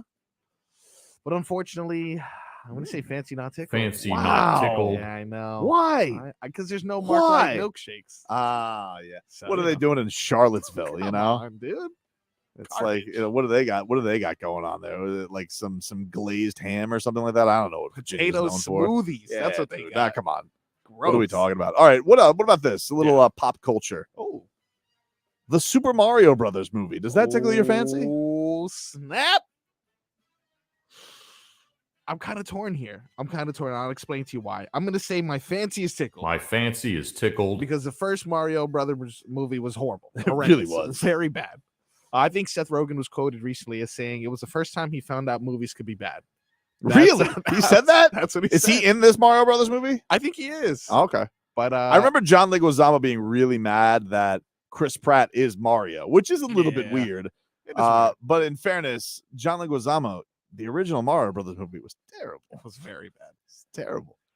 Yeah. So just for nostalgia purposes, my fancy is tickled, but this is where I'm torn. Ask me if I'm gonna go out to the theaters and watch it, dude. And are you gonna go and watch it in theaters? Hold on, J-Fig, do you want to know if I'm gonna go watch this movie? No, I'm actually not gonna be able to make it. Just because I'm a busy guy. Oh, she's here. Oh, I do want to know if you would actually watch it. Thank you for asking. It is a resounding no, though. Oh. because I don't have a lot of time. I don't have a lot of time. I understand. What do Fancy, you not got coming up tickled. this weekend? This weekend I will be doing Tony Rock at the Miami Oh. Improv, so that's pretty cool. I remember those girls that made that Chonga thing, that Chonga-licious or something like that. I remember it was super popular. That's a while ago, though, wasn't it, dude? Quite some time They ago. do they have a new act? They have possibly a podcast. They will be at the Miami Improv as well. Okay, very cool. So, You know what? All we're has- missing is the girls that did and the guy as well that did the bleep Miami Girls Say. Yeah. I There's them, yeah. loved that podcast. All right, They should well, do if that they're again. available. Let's get a reunion going. That's what I'll be doing this all weekend. together now. Please. You know, I would Bring actually it show together. up. Sharpie lip line. All right, Marcos. What about this, dude? The Masters. The rest of the weekend. Oh, Does that tickle your Masters. fancy? The Masters. I believe last I saw, Tiger Woods was tied for 54th. And I Mm. don't think that bodes well for the next couple rounds. No Tiger, no me. Brooks Koepka is at the top. I don't want to see that, man. That guy's a traffic cone. I mean, he is, but he's a loyal fan. He is a loyal fan. I don't know if I can get mad at Brooks Koepka. Yeah. He seems like he motivated the Panthers. I mean, a little Brooks No? tough love, BTL. A little, yeah. A little BTL. No. No, you don't feel like no J-Fig? He's ruled out. Yeah. Why would He you also go has as far as getting a traffic cone? What's wrong with you? There also is the element that Leroy was talking about. Like Brooks Koepka is a live golfer, so you have that element too if he wins this thing. Oh, I do Little like chaos. that too. That is going to be chaos. But he's just an ornery guy. Dude. He doesn't seem like a very Don't pleasant like him. dude. don't I don't like him, know. And I think Dan Day's cousin is in second place. Is he really? Oh, really? Something He is. Day. He's related to Australian Jason Day. Maybe. It is weird because I actually will see Dan Day out and he's like, "Didgeridoo." That is strange. It's like I thought you were from New Orleans. That's weird. Why does he do that? I don't know. It's strange. He is global. He's global. He is global. It is a strange thing. All right. What about this, Marcos? Yes. Coming up Saturday night. Oh. Gilbert Burns versus Jorge Masvidal. Israel Adesanya versus Alex Pereira for the middleweight championship of the world. In the 305 for the first time in 2 decades. UFC 287. Wow. Does that tickle your fancy? I think to the utmost degree, my fancy is tickled. Wow. But you know what? Other than the action going on in the octagon, my eyes will be peeled to see Leroy with a drink in his hand, embarrassing me on seriously. television. I want to see the behind the scenes of that. Yes, I will try and capture some behind the scenes. And I'm You gonna, will not I be hope able I hope he acts like a professional. You Yeah. know, all right, Leroy. I think he's gonna get caught up in the action that's going on, and he's gonna have a great time. And I'm gonna see on TV Leroy's screaming, and then Tobin just has his head down. And Can he have a GoPro attached to his forehead? Leroy? Leroy? Yeah. I don't think I don't so. think they'll allow that in there. I feel I like don't think so. who's Well, to then stop put you a from put a like, secret one right here on the shirt so I can see what's going perfect. on with Not so much of a secret snaps. when you say it on. I think he's gonna flaunt it. Don't worry, J-Fig. He's gonna have it all going. All right, finally, Marcos. Yes. 1 o'clock. All right. All right. 1 o'clock. On Sunday, Easter Sunday. Easter Sunday. Heat regular season finale Mm. against the Orlando Magic. Does that tickle your fancy? I'm gonna go ahead and say yes. My fancy is tickled. We owe them one. All right. Yes. We owe them one. I Owe them. haven't forgotten. And I know that it could be not necessarily meaningless because I know we're still fighting for seeding. But for the most part, we know where we're gonna be. Not necessarily the most important game, except for payback. So yeah, man, that definitely tickles my fancy. My fancy is tickled. Texter writes in, I just got to say, love the show, but one of my favorite things is the hype man ad libs from Marcos. He's just flawless with it. You just can't teach him. Damn, that's Agreed. really nice. Agreed. I didn't realize I sent that text like That an was hour actually ago. him. Finally There went you go. through. All right, we'll take a quick break here on the show. Get to a little cat talk. Your Florida Panthers get a big one last night. They put up 7 goals. We'll recap them all here for you. Doug Plagans on the call last night as your Panthers. They're streaking. Cat talk is next.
Oh, a lot of cool cat action right now, dude. Panthers rolling. I love it. Only been waiting for this all year. But finally, the boys look like they're settling in nicely. Paul Maurice, 2-1 filthy. Was not happy with him like 4 days ago. 2-1 filthy. That's true. I think you were rats off a ship on him. I don't remember. Was I rats off a ship? Hard to say. I don't remember being 2-1 filthy. I don't recall that. Whatever. The past is the past, dude. The past is the That past. no longer applies here, I think, right? Yeah. You know, thank God Leroy's not here today. But let's get to some cat talk here. Brought to us by our friends over at Celsius. Hockey fans, don't sit this one out when it's game time. Make Celsius party of play and get that energy up. Game day is fueled by Celsius Essential Energy Drinks, the official energy drink. Oh, jeez. All right, good. The official energy drink of the Florida Panthers. Marcos, Yes. let's take a little recap down Cat Alley if we could yesterday, because the Cats yesterday whooped the holy hell out of the Ottawa Senators. Before and you put it answer, on. I opened my Celsius and Scooby's head instantly went flying towards my computer. Like he was scared? No, like he wanted. Oh, see? Listen, the last thing that dude needs is an energy drink. He's trying to peek through. The last thing that dog needs, for I sure. agree. All right, I'm sorry to interrupt. All right, getting on the board yesterday for the Panthers, Brandon Montour got things started off to get the Panthers out to a 1-0 lead. Here it was. Doug Plagens with the call on the Panthers Radio Network. In goes Matthew Tkachuk, slides it to the trailer. Montour, high slot shot, and he scores! Montour put it on net. The goaltender, Merriline, got a piece of it, but not all of it. It trickles through, and the Panthers have the first one. 7:59 in. Brandon Montour opens the scoring. Well, we opened the tour with Montour, but then when you're on a tour, you need to be led by a captain, and it was Alexander Barkov putting the Panthers up 2-0. Face off, far circle down to our left. Panthers have it off the draw. Montour down to the corner. It's Matthew Tkachuk. Far side into the circle. Barkov. A shot. He scores. Top shelf power play goal for Barkov. And the Panthers have a 2-0 lead. Oh, Barkey. So nice. He did it twice to put the Cats up 3-0. Out of the zone, Reinhardt. He'll bring it through center, left side. It's Barkov to the circle. A shot. He scores. 3-0 Panthers. 2 in the game for Barkov. 1:24 into the second. The Panthers stretch their lead to 3, and that's going to be a shorthanded goal for Barkov with 1 second left on that Panthers penalty. If you were in the building last night, this second period must have been amazing. I mean, they were lighting the lamp. They might have had to change bulbs on that goal lamp yesterday with how much action was going. Claude Giroux, he scored a goal, made it 3-1. You know, a little revenge goal for Claude Giroux. Whatever. Hit the bricks, dude. Get out of here. Sam Reinhart, though, on the power play, he starts expanding that lead for the Panthers. Matthew Tkachuk out to the right point. Barkov, top of the right circle. Barkov, Montour, straight on at the line. A wrist shot. He scores through traffic. Brandon Montour, a power play goal. And the Panthers take a 4-1 lead. Love it. And then Eetu Luostarinen, another power play goal for the Panthers. The power play was coming through. Something I'd like to see here in the playoffs, by the way. It was a killer last year. Luostarinen putting it 5-1 for the Cats. Barkov to Reinhardt. Barkov out to the point. Ekblad there. Backhand feed Montour. Ekblad, one-timer save, made a rebound. They score at Luostarinen right out in front. 5-1 Panthers. Another power play goal. Beautiful. Feel like I'm making some Panthers love here. Okay. A little Sorry, weird. that got weird. Does that top mac and cheese fingers from the No. week? Does that take the cake? I don't think so. Still. I don't think so. Somehow I don't think so. Still. Nothing will ever top mac and cheese fingers. So weird, man. He just kept doubling So down. much that I went and did my nails all over again because that was just weird. Perfect. Very strange. Where are we at? What goal are we at? Now we are now Nick on... Cousins? Yes. Nick Cousins then getting a goal for the Cats from Ekblad and Radko Gudas. Senators keep it in. 2-1 in close. Pass across. And now Ekblad and Cousins out of the box. The Panthers killed off the 2 minutes. Cousins on a break the other way. A shot. He scores. Nick Cousins beat him down low. He got by the defense, and he gives the Panthers a 6-1 lead. Fresh out of the penalty box. Texter writes in late to the show. Nicole sounded like J-Fig. Nah, dude, completely different. No way, completely different, dude. I don't know why anybody would think Nah, that. guys, that was not me. Ridiculous didn't think statement. so. Ridiculous I'm sorry. statement, from that dude. What is he talking I about? didn't have enough Celsius in me to act like Nicole today. Yeah, dude, grow up. Doesn't sound like anything like her. Did like her energy, Does though. not Doesn't sound sound anything like me. her. You know, like listen to how this person says hello. Like that's not even close to sounding like Jennifer. They don't want it. I don't know what he's, not even That's close. not hello. Yeah. Well, do you have Yes, us sorry. welcoming Nicole to the show? Yep. My name is Nicole. Hello, Nicole. Sounds like a little girl. They don't want it. Yeah, that Yeah. is Nicole. Completely different, dude. Come on, man. Weirdos. Grow up. And finally, we close out the tour by getting on the Gus bus. Gustav Forsling, final goal for the Cats yesterday.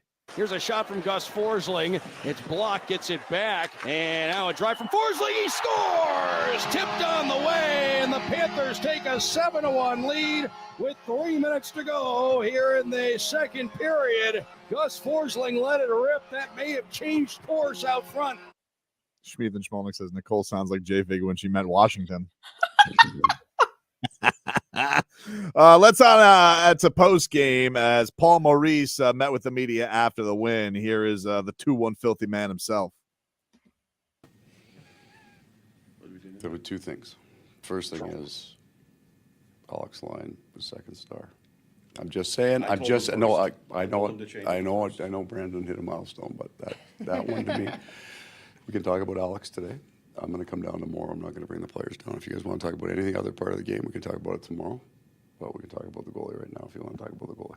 Yeah, unbelievable. I mean, No, he was great. I second think in all time and the franchise record Yeah. for the regulation game. So it was so good. I almost felt he made some big saves in the first, but it was almost good that he got that many pucks because it was in some ways a change of possessions because they put everything at the net, and that just warmed him up and made him feel really good. Then you get into that kind of second period, and then it's a special teams battle, and you get to 5-on-3, and big saves there. And I think the game looked like it ended halfway through. It did at 5-1, but at the same time, it got to stay that way because he just kept making these saves at the time. And then you get into the third, and Barkov's not going to see the ice, and Reinhardt's not going to see the ice. And even with that, though, the one guy that was dialed in from start to finish right straight through, regardless of what was going on in the game, was Alex, and he was good in all areas. Even just a breakout pass. He had one of our better breakout passes of the night, but I'm happy for him because he's worked really hard, right, to be that good. He's from his first tour up and then coming back in, he comes to the rink even keel, but works very, very hard at his game. So I'm happy for him because he's earned it. It hasn't been easy, and he's good for him. And then, of course, good for us.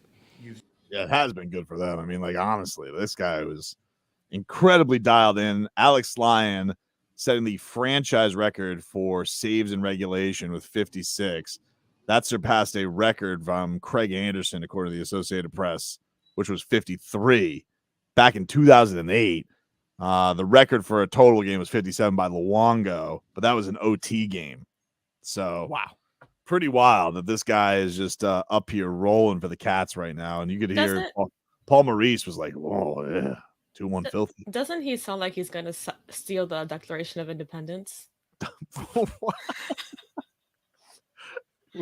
2-1 filthy.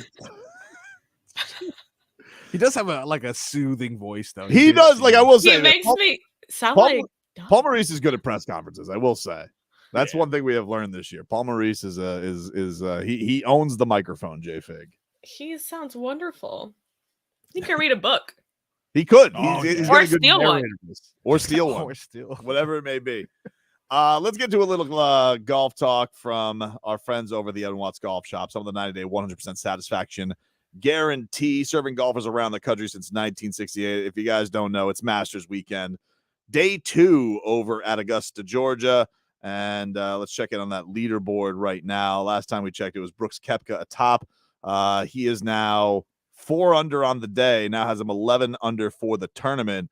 Still 3 up on Jason Day, who is 3 strokes back at 8 under. Victor Hovland remains at 7 under. He tees off in about 50 minutes. He is, of course, paired with Tiger Woods, so they'll tee off at the same time. John Rahm, he gets going today. He's also 7 under. He gets going at 118 today. Colin Morikawa, he has made a big push today. He is 3 under for his round 2, so now he is 6 under, 5 back of Brooks Koepka, making himself a little push. And that's what we got going on right now over at Augusta. Tiger tees off also at 12:54 today, so that's what we got going on over there. If you guys are just tuning in today, did a little talk yesterday. I was at the UFC press conference as Jorge Masvidal, who is definitely the star of this card and had a lot of the I know which one you're laughing at, J-Fig. He definitely had the crowd eating out of the palm of his hand yesterday. You can bring this up, J-Fig. Can you bring up the video of Gilbert Burns and Jorge Masvidal, the stare down yesterday? It was a good one. It was, these guys are ready to square off. It's going to be a fun fight, I think, between two guys who have a very pleasing fight style. Not a lot of animosity between both of these guys. I think you've seen that both of them are very respectful of one another, even joking yesterday in the press conference, booing Dana White together over the Colby Covington title shot. But this is going to be a fun one. I cannot wait. I cannot wait for this one. And Masvidal had a lot of fans yesterday. They're cheering for him. He took a lot of selfies afterwards. He was high-fiving people. People wanted his autograph and things like that. He was definitely the star of the show yesterday at Kaseya Center. And then today they got the weigh-in coming up. Both of them did make official weight. They have a ceremonial weigh-in, which I think you guys can go. I think doors open at 2:30, I want to say today. I don't want to double check that. I don't want people stuck outside the building. So wait, it's a ceremonial. Like, we already know they did it. We It's know it. just for Yeah, it's fans. all just for looksies. They changed it back in the day. Yeah. They changed it for like health reasons to give guys more time to hydrate. Okay. Doors open to the public today at 2:30. And then they're gonna do like a little Q&A guest panel with George St. Pierre, Chris Wyman, Lyoto Machida, and Vitor Belfort. So that's pretty cool. If you're a fan, I think you can go and you can ask questions to these guys. So that's pretty badass. And then the weigh-ins are at 4:00, and the weigh-ins go for like a half hour. They speed through them. So if you want to go and have a fun mixed martial arts afternoon, you don't want to pay anything. If you're not gonna, I know the ticket prices are crazy for the fight, but if you want to be part of Fight Week, you can go down there today at the Kaseya Center. I know that they were selling memorabilia yesterday, so you guys can pick up a UFC shirt or something. Oh, that's nice. Yeah, it's a cool thing. So if you can't go, I tell you what, that happened when we went to Vegas for McGregor Mayweather. Now, we didn't have seats for that. They made us go to the tent, which was still cool because we got catering and we got to watch the fight for free. We'd have to pay for pay-per-view, but we still did get to go to the weigh-ins, and that was fun because the weigh-ins for McGregor Mayweather was probably more entertaining than the fight, to be honest with you. Wow. Although Leroy was very entertained by the fight because he won a lot of money on Floyd Mayweather knocking out Conor McGregor. Wow. Yep. Nice. Yeah, he had TKO in round 10 or whatever it was. And that's what it ended up being. And that's what it ended up being. And he won a lot of money. He had a nice hit in Vegas for that weekend. Nice. So if you guys are looking to go down to the Kaseya Center and go there was a ton of people there for the weigh-in yesterday, including Pikachu Dog. Nice. I don't know how that guy keeps How getting in does the Pikachu Dog get in more than I do? I don't know, J-Fig. I don't know how Pikachu Dog gets in here. I don't like the rules. I don't like the rules either. It's Pikachu Dog, guys. Come on. What is Pikachu Dog? Why is he able to get into the building? Who just says, that dog looks like a Pokemon. He looks all right. Let him in. Look, Pikachu and Ash are no longer in Pokemon as of 2 weeks ago. So we're just getting whatever nostalgia we can by seeing the dog. No. I mean, at least it's not like Charmander Dog and his tail's on fire. Yeah, that would be rough.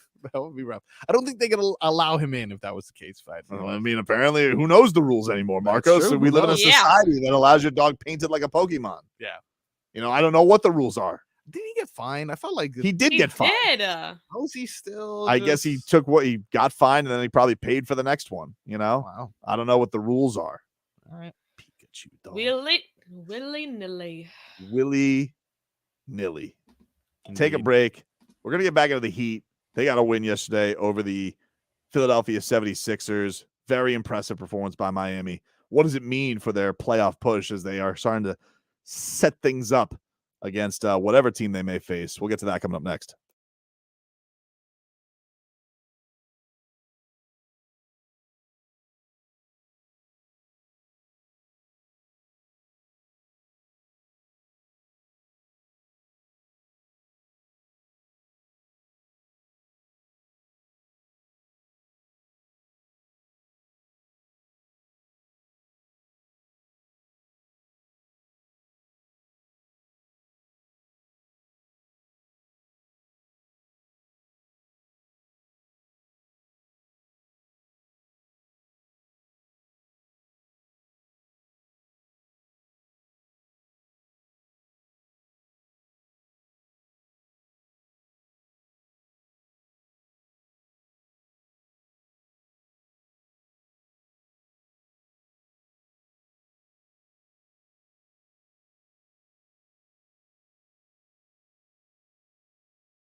All right, welcome back.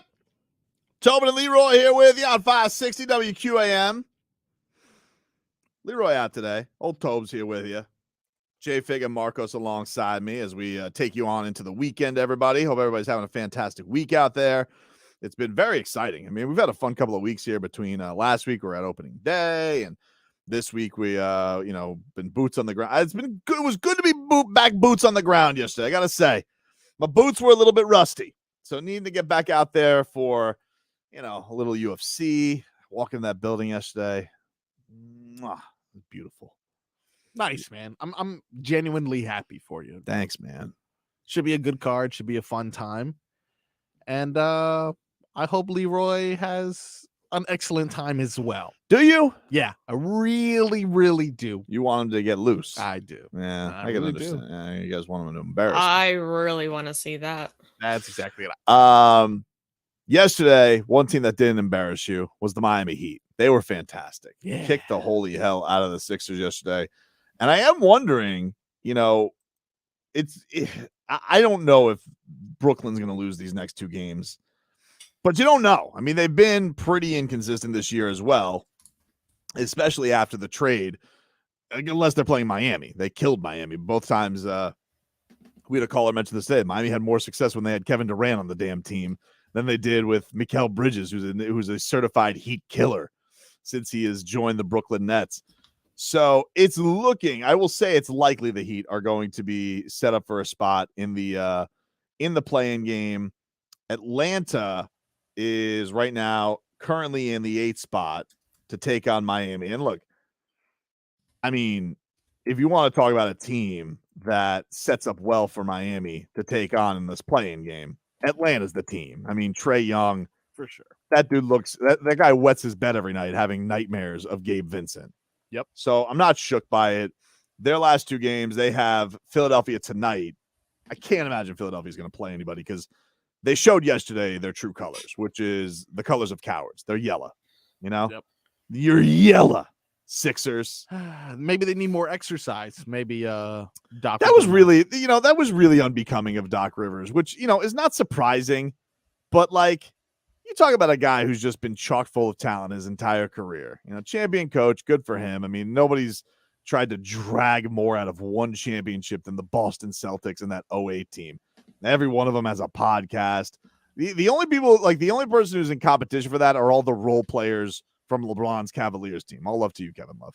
But like everybody else, because you're not really a role player. Technically, you were an all-star. But I'm talking about like Tristan Thompson, Richard Jefferson, Mike Miller, all these dudes. They're all like still riding high off of that Cavs championship. Meanwhile, I can't find Ronny Turioff. Can you? And poor Mario Chalmers has to have a beef with Cameron. By the way, I got sent a clip from this on Instagram. Do you know, this was crazy. Oski sent this to me. Did you see this, Cameron? What about him? This guy comes out. He has this rant on Mario Chalmers, right? And he says, I'll take you on tonight, Mario Chalmers. We wouldn't know you if it wasn't for LeBron James, which is, I get it. A lot of the role guys, the little 12, as they effectively name themselves. Udonis has them referred to the team as that. You had the big 3 and the little 12 on the Miami Heat. But, you said you would take him on tonight. Now Cameron's coming out and saying, you're nothing. Let's put it on pay-per-view. Let's do it in a month. I got to ask you, Marcos, what is the price you would pay to watch Mario Chalmers play one-on-one against Cameron? You couldn't pay me to watch. I don't think you can pay me either. And I love Mario Chalmers, okay? Yep. I don't want to watch him play a washed-up singer/artist in a thing that he doesn't get paid to do in basketball. Yeah. I don't want to watch Mario Chalmers in the big 3. And I love Mario Chalmers. I want Mario Chalmers to just be here, be a Heat ambassador, go to Tony Fiorentino's camps. He deserves to have a connection to the organization. What a nice career he had with the Heat. But like, hey, Cameron, you going to take him on tonight or not? Now you want to turn it into pay-per-view? How many people do you think are buying that, dude? How many people? No one, dude. What I hear, and this is just me, I don't know. What I hear is, I'm scared. And in all honesty, Cameron, what do you think a month is going to do? Because really, Mario Chalmers, for all you know, hasn't been playing basketball.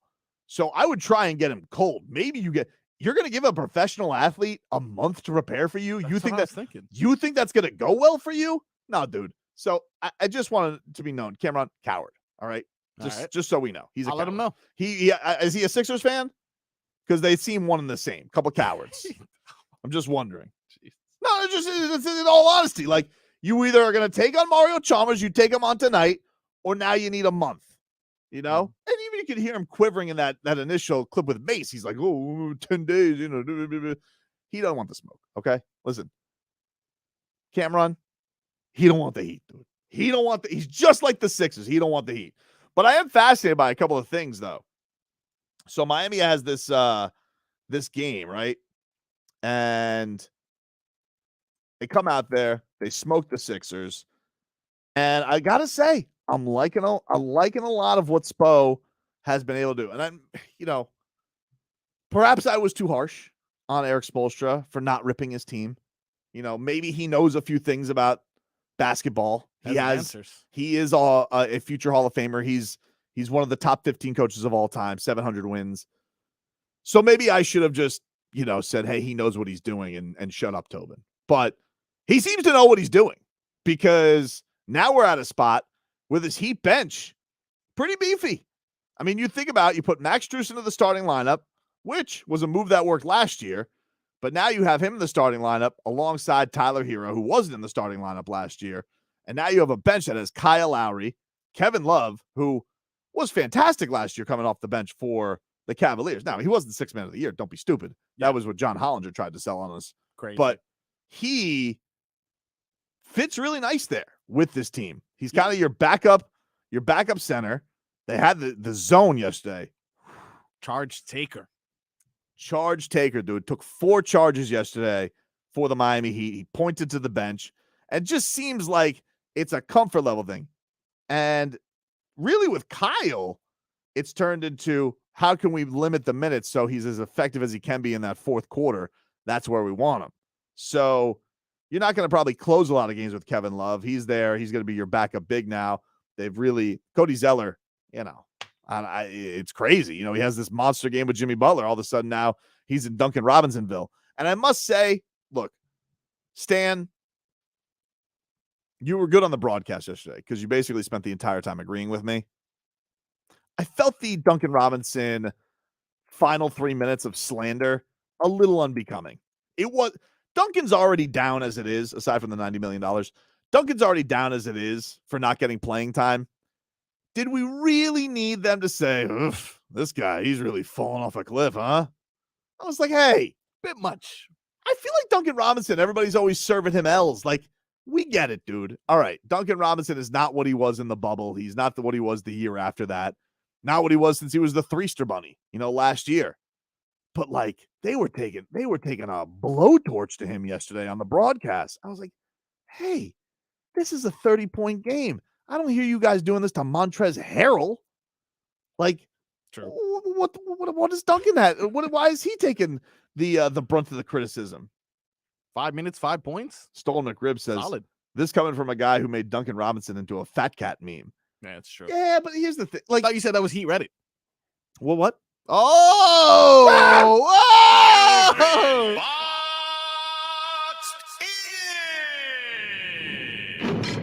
Well, I found the meme. Okay. The point, but like, all right, but that's when he was on the top skis, Yeah. I feel like it's, you ever hear the term, don't kick a man while he's down? Yep. We don't got to kick Duncan Robinson while he's down. I just found it a little bit much. That's fair. A little bit much. So we found out yesterday, quite obviously, that the Sixers don't want the Heat. I don't know if they're going to face the Heat. It's most likely going to end up being Heat and Celtics. That's probably what it's going to be, which is going to be a weird full circle thing. It oddly, like, if you want to mirror the run it back team anymore, here's your opportunity. Here's your opportunity. Now you get a rematch from the team that you beat. Do they have year any before. additions or subtractions that would make this matchup different? Yeah, I mean, they got some different role guys in it. They got Malcolm Brogdon this year. Oh yeah. They're more of an offensive juggernaut. Remember last year, everybody talked about their defense. That's not really the style that they've gone with this year, but they still do have, fraud defensive player of the year, Marcus Smart. And they still got Robert Williams, Jalen Brown. They got the same player, the same main cast guys are all there. So Al it really is a Horford. run it back kind of It is a big run it back with Malcolm Brogdon and Kevin Love added to the mix. Basically, watch out. That's basically what it is, and hopefully a healthy Kyle Lowry. But Boston's still got to be a little bit nervous, dude. Like, I know that they're going to overlook it, but like the one thing I do like about going into that series, it really will just take one Jimmy Butler victory for them all to have the tight cheeks, because they have spent, in a lot of ways, it's a lot like the roles are reversed from where they were last year. You're just getting down to action. Like, we're not mincing words with a Cavs series or wasting our time with us, because like, look, let's be honest about it. It's going to be tough starting off the bat with a series like that. However, if you beat the Celtics, then there's not really a team I feel like you're not confident that you can at least compete with. If you beat the Celtics, you're gonna be like, all right, we know we can hang with the Bucks. Any of the other teams, you're gonna be like, all right, if we beat them, we can beat the Cavs. If we beat them, we can beat the Sixers for sure. The Bucks are like the big step up there. But I think that the idea that you don't really get a warm up into it is tough. But in a lot of ways, the Miami Heat have had this last month plus of their season, been like a playoff. Yeah. And so they've been figuring some things out. Tyler Hero said yesterday, you guys, look, it's taken us a long way to get here, but we're here and we like our chances against anybody. I still think that they go into a Celtics series pretty confident. Now, maybe very much like the Bucks series in the running back season, they'll look very stupid. Remember, Yikes. Jimmy Butler had the term, I'm stupidly locked in. But, Bobby, yeah, maybe, it's just me, maybe they take one of the first two in that series. They steal home court advantage. And then all of a sudden, we've been hearing from these Boston fans. I've heard you, Bill Simmons. I've heard you calling them the zombie Heat. You're nervous. You know you're nervous. You want to know why?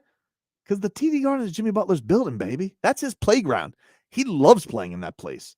Yep. And while Leroy yesterday ferociously went after me because I said my reasoning for Heat confidence is Jimmy Butler, playoff Jimmy is a thing.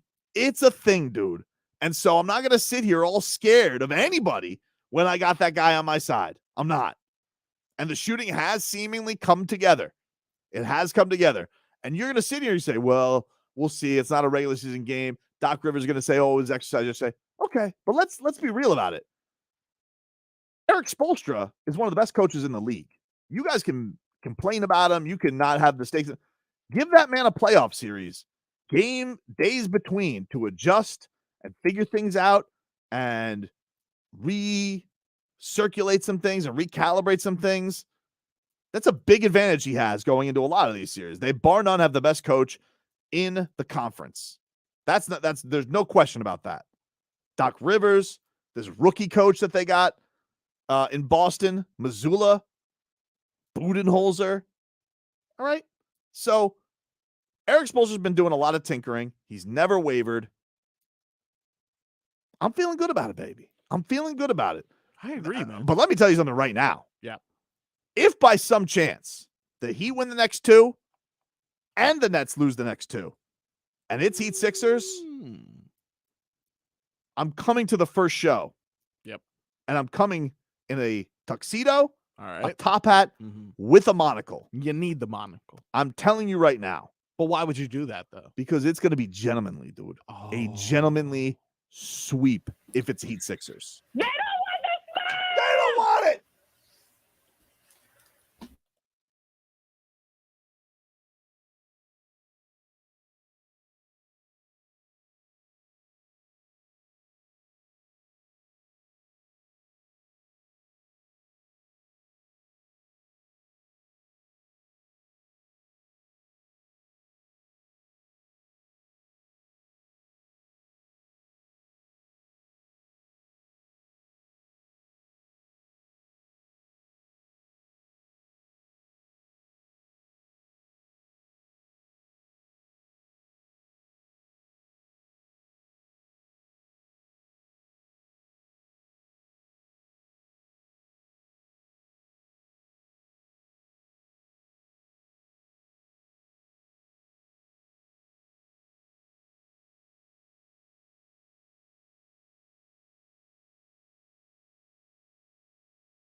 All right. Welcome back, everybody. Tobin and Leroy here with you on 560 WQAM. You guys can get out the show. We're on Miami 560 WQAM on YouTube and Twitch. That's our channel. Go subscribe. Get a notification every time we go live. We go till 2. You guys can go back and watch the whole show on demand or some clips. And you guys can also get clips of the Hockman and Crowder show. Sports Day. We got Sports Day tomorrow on the docket. No, actually. No, we don't. Why not? Dan Day's going on vacation. Oh! Yes. Well, Also, we got he deserves it. No way. That's wonderful. Yeah, for sure. Good for Dan Day. All right. But we do have Heat Weekly tomorrow, yeah? Yes, we have Heat Weekly, Panthers Insider, Inter Miami, a Panthers game, and Alex Donald will be sitting in, actually. So I think... Oh, so Donald's doing Sports Day tomorrow? So I guess, yeah. It's Sports Dono tomorrow. Sports Don. Yeah, there you go. The Sports Don. Wow. Dope. I'm going to give him a sports show he can't refuse. There you go. I think I tried to create some sort of Dono bit when he was filling in with you. Did you? Yeah, I think I made him the Don Father or something like that. What? That's all right. Yeah, it's a workshop. You know, you know what? I'll tell you what, it didn't. It didn't work. It wasn't. Well, I appreciate it. Listen, you're trying to make the fill-in host feel comfortable. Yeah, man. Sometimes you miss. You gotta appreciate the try. The Heat are in action tonight, 7:00. So 5:45 will be preheat with Solana. He'll get you going for that. I was just on the Heat's website for the their ESPN website. Yes. And they have, they'll put video clips, they'll aggregate like Heat fans might like this. Yep. It says perk. Celtics should be praying they don't see the Heat in the first round. Okay. I don't know if I want that endorsement. Okay. I don't know if I want that endorsement. But listen, I get it. If let's be genuine about it. If you are the Celtics, if there's any other team in there, yeah, you don't want the team that got to the Eastern Conference Finals last year. I'm not saying look, guys, I'm not saying the Heat haven't been a disappointment this year. You guys know that I've called them out on that. That's fine. But they definitely are as strong a 7 seed as it can get, or a 6. Like Philly plays their guys yesterday for a reason. They don't want to face the Heat. They don't want. I'm not doing a bit there. Stan Van Gundy said it all broadcast yesterday. So you can call me a homer all you want, but Stan is usually down the middle as it comes to this. And in fact, I would say he's leaned more anti-Heat. Yeah. And he was saying it the entire broadcast. I don't see why those things don't really why those things shouldn't translate to Boston as well for a first round series. And the reason is like, if you get bounced in the first round, it's embarrassing. If the season, even for the Heat, if they get bounced by the Celtics in the first round, you're going to be thinking this entire year, man, think about how easily we could have positioned ourselves to a first round series with the Sixers or the Cavaliers or the Knicks. And you let opportunity after opportunity after opportunity slip by. That's frustrating. Like if the Heat do not make it past the first round, it won't be so much a reflection of, oh man, they lost in the first round. It'll be more of a reflection of you guys put yourself in this really tough position where you had game after game. You had your games against the Nets. You had your games against the lower competition. That will be the real thing that stands out if the Heat aren't able to get past the first round this year. It's like, man, you could have set yourself up for an Eastern Conference semis and finals appearance at least, probably, if you would have just taken care of your business. The Heat have not taken care of their business all year. So I get the skepticism of it. Like I have a guy on Twitter right now, Ralph. And Ralph is very mad at me. I was going to say, when you said his name, there must be something there. Ralph says, hey, Tobin, you are delusional if you think the Heat are getting past the Celtics. Wow. Ralph. Can I call you Ralph? Okay. Maybe. I mean, maybe. But I'm not the only person who has this opinion. It's not like I'm alone on, hey, the Heat makes some people nervous. And the big reason they do is because of Jimmy Butler. For sure. They do. Jimmy has got, like, you can buy it or not buy it all you want, but Jimmy Butler is playing as good as anybody in this league. Go look at his numbers over the last 21 games. Go look at what he has done since the All-Star break. Go look at how efficient he has been. And go look at how good he has been in the postseason. That guy has been as good as anybody lacing him up in the National Basketball Association this year. He has. And he's a killer. So, does the team have question marks? You bet your ass they do. Will they shoot? Will the role guy step up? Will Tyler be able to be an efficient player in the postseason? Will he step up like he didn't last year? Will Bam Adebayo get things right? I do feel like Bam is looking a little bit more comfortable these last couple of games. And he is banged up. We know that he is dealing with injuries, but I feel like we have seen a guy that's been a little bit more confident in his shot, has played a little bit more free and easy. I like how Bam has been playing, and especially you look at that matchup with Joel Embiid yesterday. This guy's going against Joel. He's going against James Harden. You know, he looked like a guy who needed that rest, needed maybe a couple of games to get himself right. But I get the questions. This is not a team that deserves, I think, the Heat fans' faith because of how up and down they've been. But there's something about Jimmy Butler that I want to lend my confidence into him because of how good he has been in a Heat jersey. He has been to the finals. He has won games very shorthanded in the finals. He has taken you to the brink of an Eastern Conference Finals. He also got swept by the Bucks. Wasn't his fault. Was it his fault? Trevor Ariza. Oh, Jesus. Why even say that? I'm sorry. But that team had Mo Harkless, dude. Right? At a point, and then he left, and he never let us forget it. Yep. Put LOL after the Heat got swept. LOL. Mo Harkless. What did you do? Get out of here. Mo Harkless.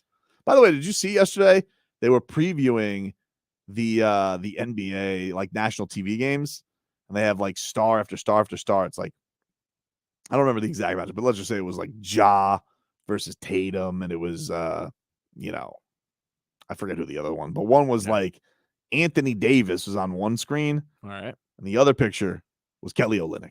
And I was like, I mean, that's hard times for the Jazz. Laurie Markkinen doesn't get this. Is he hurt or something? I don't know. I did see that he's going to get in the military. I right? saw that he has to serve in. Does that happen? Does Barkov have to do that too? I hope not. I hope not either. Gosh, it By says the way, by the time by the age of 30, I think, Finland's right? getting into wars. Finland, huh? We need everyone. All right, Finland is getting into wars. I guess so. All right. Well, listen. Good luck. Good luck, Lori. Good luck, Lori. I mean, man.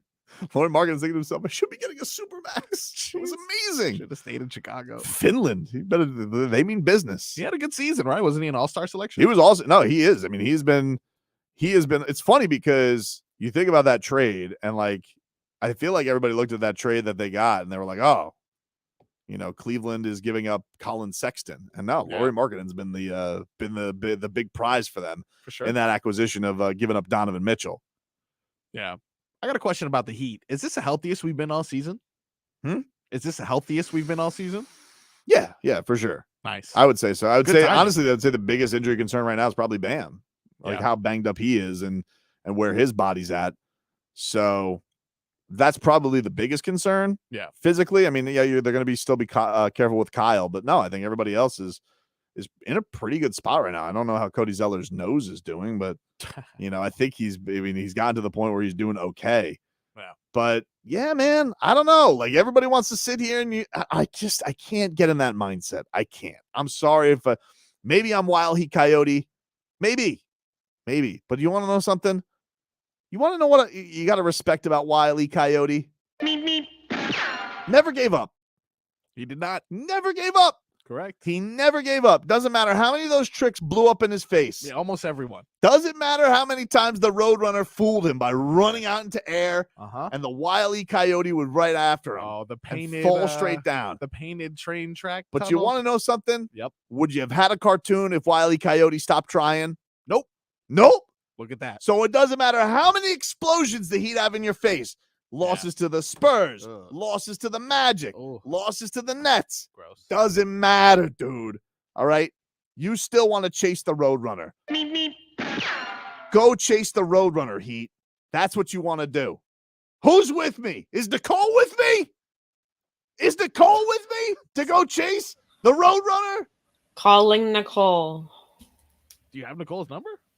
Hold on. I'm gonna put up the phone.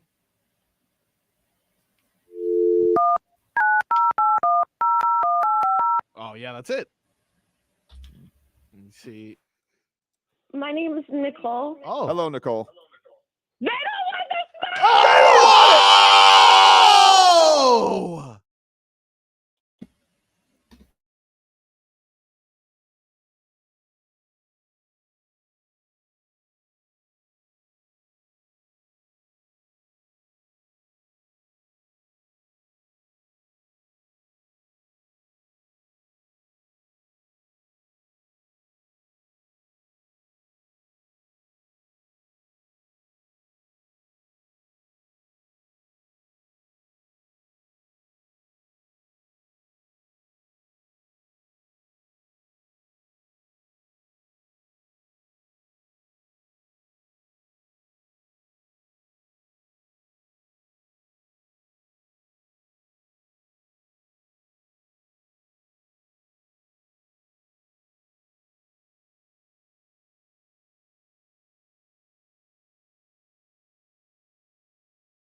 Hey, Spo, you got to know, no one shoots it from the elbow quite like Udonis. Shut down Dirk's ass in 06, made him shoot a ton of bricks, Dirk stopper.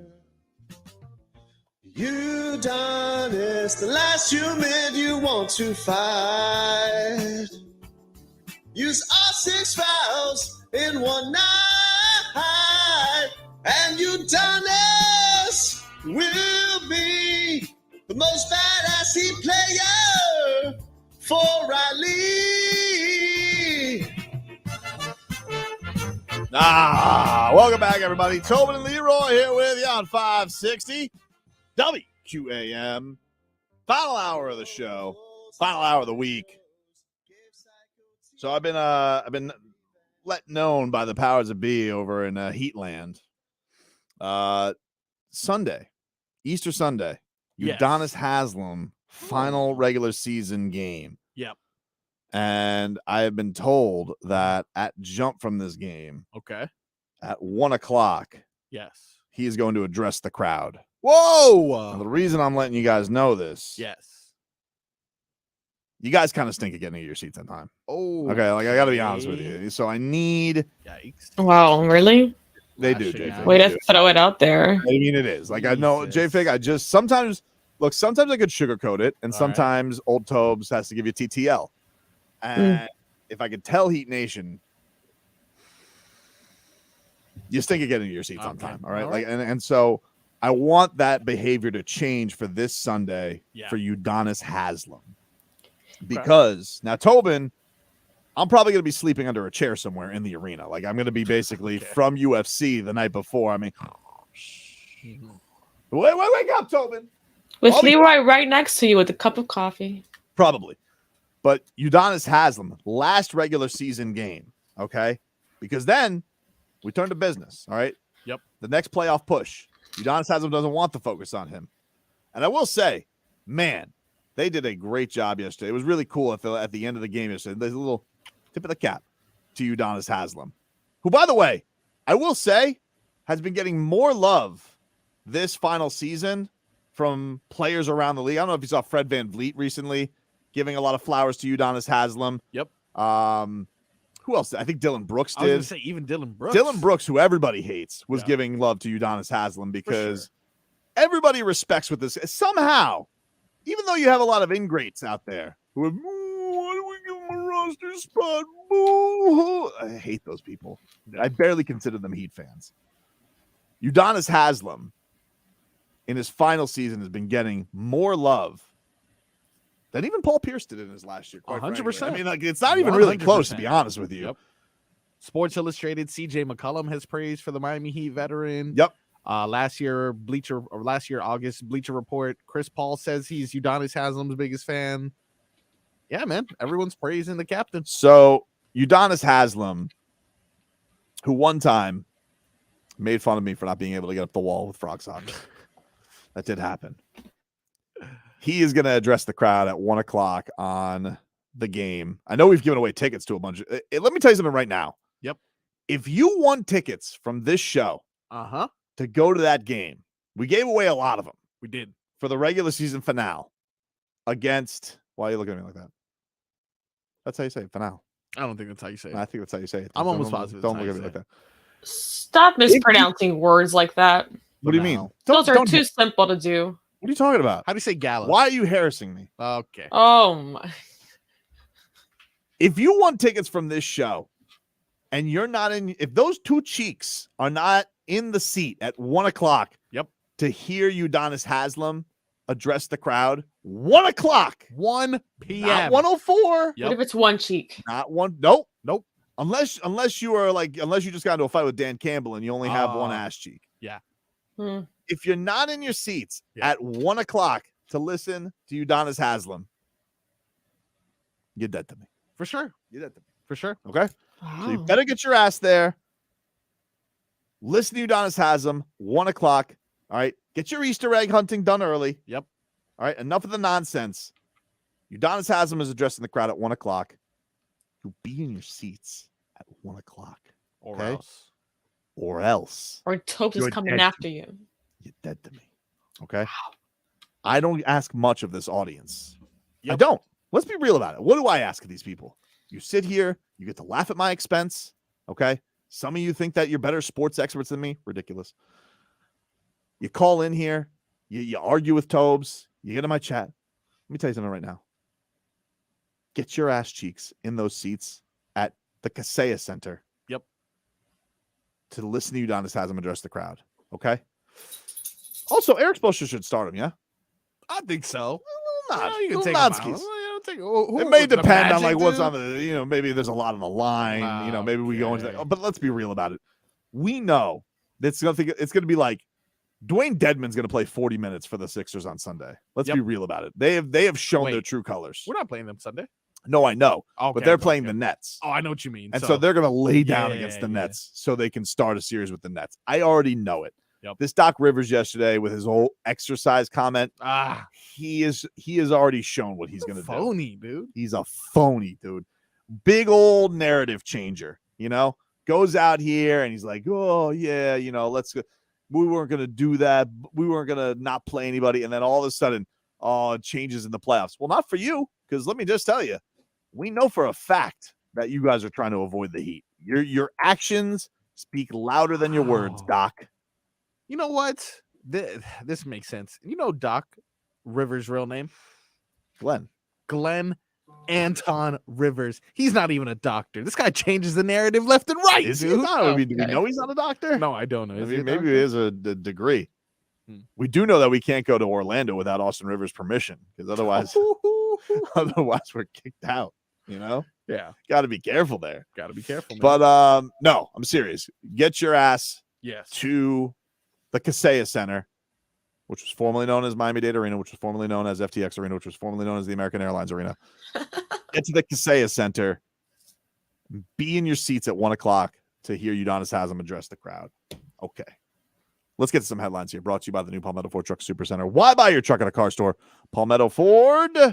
We know trucks. Marcos. Yes. Where's my Marlins game, dude? Oh, Fix it. Okay. Fix it. Hey. How many days has it been? Where is it? Where's my Marlins game? What's wrong The with Marlins you? are taking on the Mets right now. Fix it. Oh, man. Fix it. Forget it. Too late. You know what, dude? I'll just put it on my computer. Okay. All right.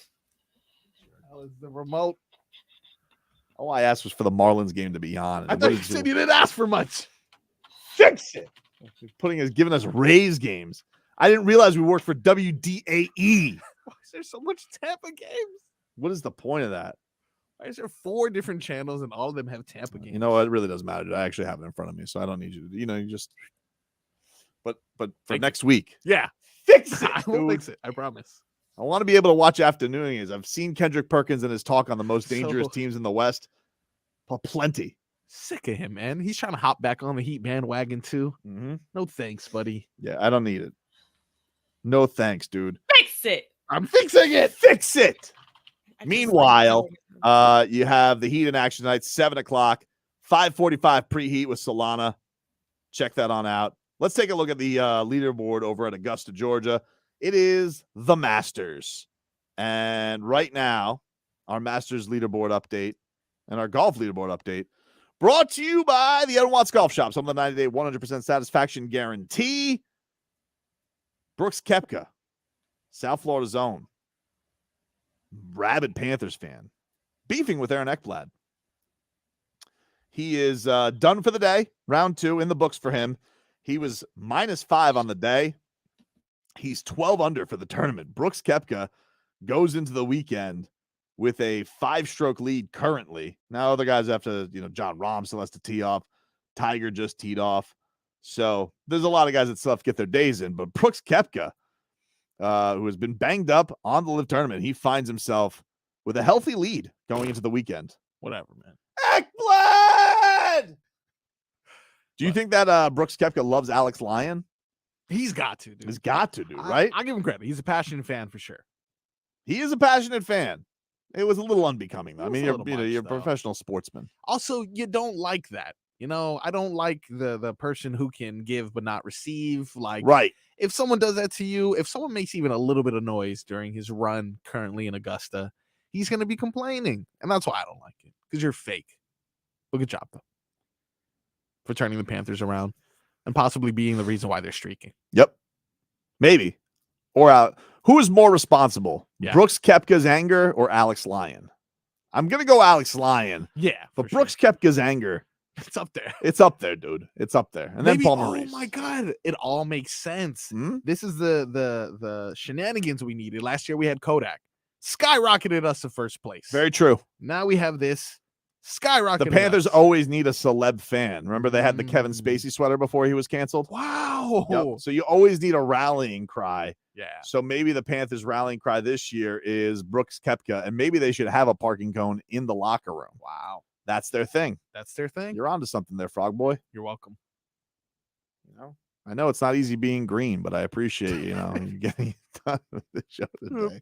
Except fix it, dude. Okay, can I just say something? Fix it. 6 different channels have the Tampa Bay Lightning on them. MLB Network, NFL Network. Why are the Lightning? These aren't labeled. Maybe Dan Day knows how to fix it. Can I tell you something that's inappropriate that just couched in my mind? Maybe you could tell me. Maybe. I gotta say, yeah. I was just watching the Mets pregame show. Okay. And their mascots are dancing on the dugout. Yep. And Mr. Met's dancing with what I could only be described as a Mrs.Met. Okay. Who's a baseball with a ponytail. Makes sense. She got the cheeks. Okay. Why is their mascot packing like that? What?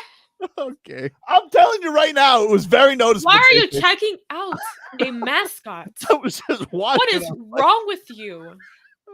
Okay. That is weird. That's probably worse than macaroni fingers. You're There you checking go. out a mascot. That's so weird. I'm telling you right now, J Fig, the costume, I think it's the costume. I mean, unless it's the person in the costume. Why are you blushing, huh? Because it's hilarious. I gotta Mr. Met, flat ass Mr. Met. Yeah. Okay. Mrs. Met. She got a BBL. Whoa. Okay. Looking like Judge Are you Booty. seeing it? I am seeing it right now. Looking like Judge Booty, right? Looking like Judge Booty. Something going on. Wow. No, there's padding in there. for RVA sure. Richie wants to know, why were you looking at her caboose? No. That's what was on. It was dancing in the dugout from behind. Ah. I missed this. I'm not gonna lie to you. Right? Umbrella and booty cheek. Please lock me in, Tobin. This is interesting. Someone needs to see this though, because this is not just you being as weird as I thought you were previously. They purposely were like, "Yo, Let's put it. Yeah. you know." Why? Listen, I haven't been this taken aback by some cheeks in a while, and I'm just like, Yeah. why is Mrs. Met flaunting it like that? Nothing wrong. I mean, like, listen, baseball pants are very, figure forming. I was just a little surprised. Not for Mr. Met though. Nothing No, going Mr. on Met. back I mean, there. Jesus. You want to talk about a flat ass, flat team. Wow, look at this from what did you say? From CBSSports.com. Mrs. Met's rear end, a photographic appreciation. Wait a minute. So this has been a thing. People know that Mrs. Met has some cheeks. Apparently, CBSSports.com. Pretty. Yeah. Let us admire. Okay. Let us admire. You know what? This Minus is one. telling me this has been a thing that This people. is being It's weird. very Jason. You know I Wow. wouldn't bring it up unless it was like very noticeable. You know what? I'm a research. Okay, so look, this article written in 2014, might I add, by a Dane Perry. Not sure if this is some of his best work, but this is the subtitle here. Let us admire the ample charms of Mrs. Met. Wow. And then he continues. He says, I present a photographic appreciation of Mrs. Met's most appreciable rumble seat. Come with me, won't you? Rumble seat. And there is a multitude of photos. I'm telling you right now. I'm taking a picture of it. Wow. This is alarming, Look, but I'm gonna show you right now. yeah. Just so you guys don't think I'm a creep. I think you're a creep. Come on, JP. No, you It's haven't not seen fair. it. You gotta see this. You gotta see I it. am looking. Come on. Look at Why that. are you checking out a mascot? Is my I'm not checking question. it out. I'm letting you know she's got the cheeks. You're checking her on. out. You cheeked her out. You did cheek her out, dude. Point for J. Fig. Wow. Look at you see? No. You checked it out too, huh? No, Told I'm ya. uncomfortable. I'm just here thinking about what would Leroy be saying to you right now. No, I mean I'm almost. I'll tell him right now, now. I will say right now, Mr. Met is pretty flat. Yeah, I told you, right? Not a lot to grab onto there. Got a little. I mean, look good. Listen, Mr. Met's an ass man. We Wait, didn't stop know. it right now because I'm looking at Mr. Met checking out Mrs.Met. Yup. Oh yeah, you got to keep the relationship spicy. Wait, just if goes, I can't get this correctly, but Wow. he's just like basically he's pulling a Tobin right now. No, look, Tobin was just watching. I was just then it watching the game. I was like, just happened. Yeah, you were That's- watching the game. I was like, Mrs.Met. Whoa. Step What? right up and greet the Mets. Oh gosh. Somebody call Nicole. All I'm just saying is when I see Billy the Marlin and Mrs. Marlin, I don't notice the tush. Not the same, huh? Not the same. Yeah, because why would you be checking out a mascot like I don't know, Jay Fig. Like she was up there on the dugout shaking it, and I was like, Jesus. shaking it, huh? As a fellow dugout shaker, he just had to make sure that everything was okay. He was just getting flashbacks of last Easter. Macho Marlins man as a fellow mask is gonna be like, oh my goodness, Oh. Elizabeth. Oh. Ain't nothing slim about that, Slim. Jim. That's the point. All right. We'll see if we weren't canceled. We're back after this. WQ.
is 15 minutes of your Miami Heat.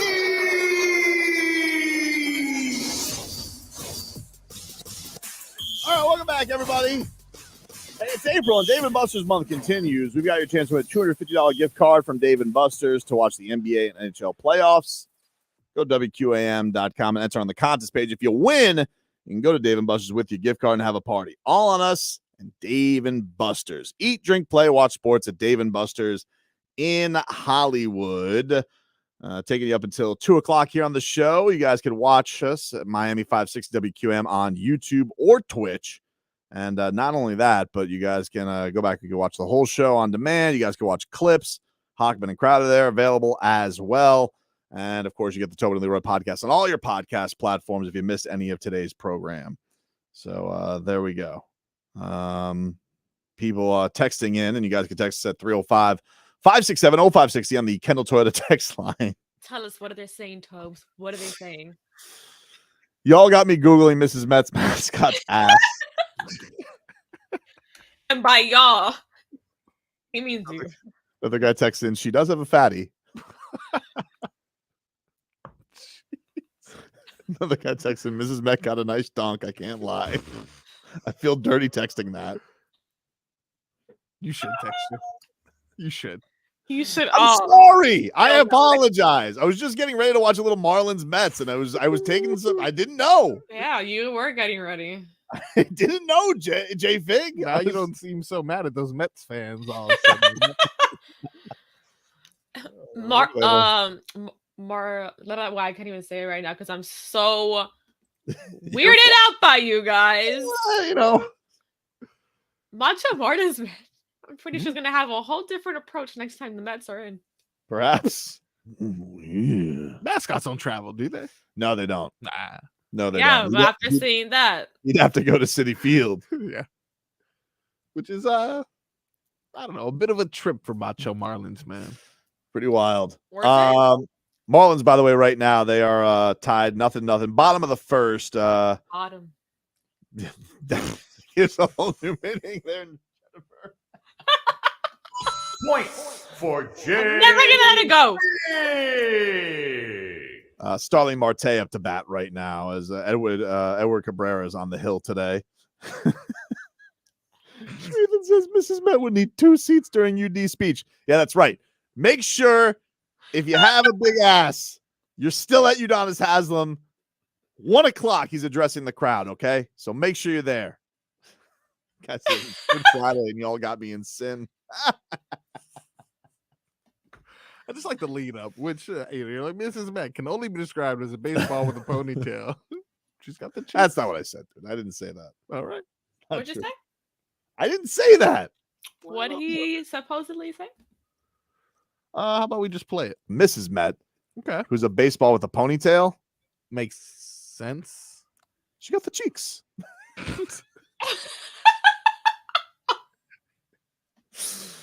I am so thrown back by this. I didn't know that. Nobody. I mean, sorry. Yeah. Good for her, though. Good for her.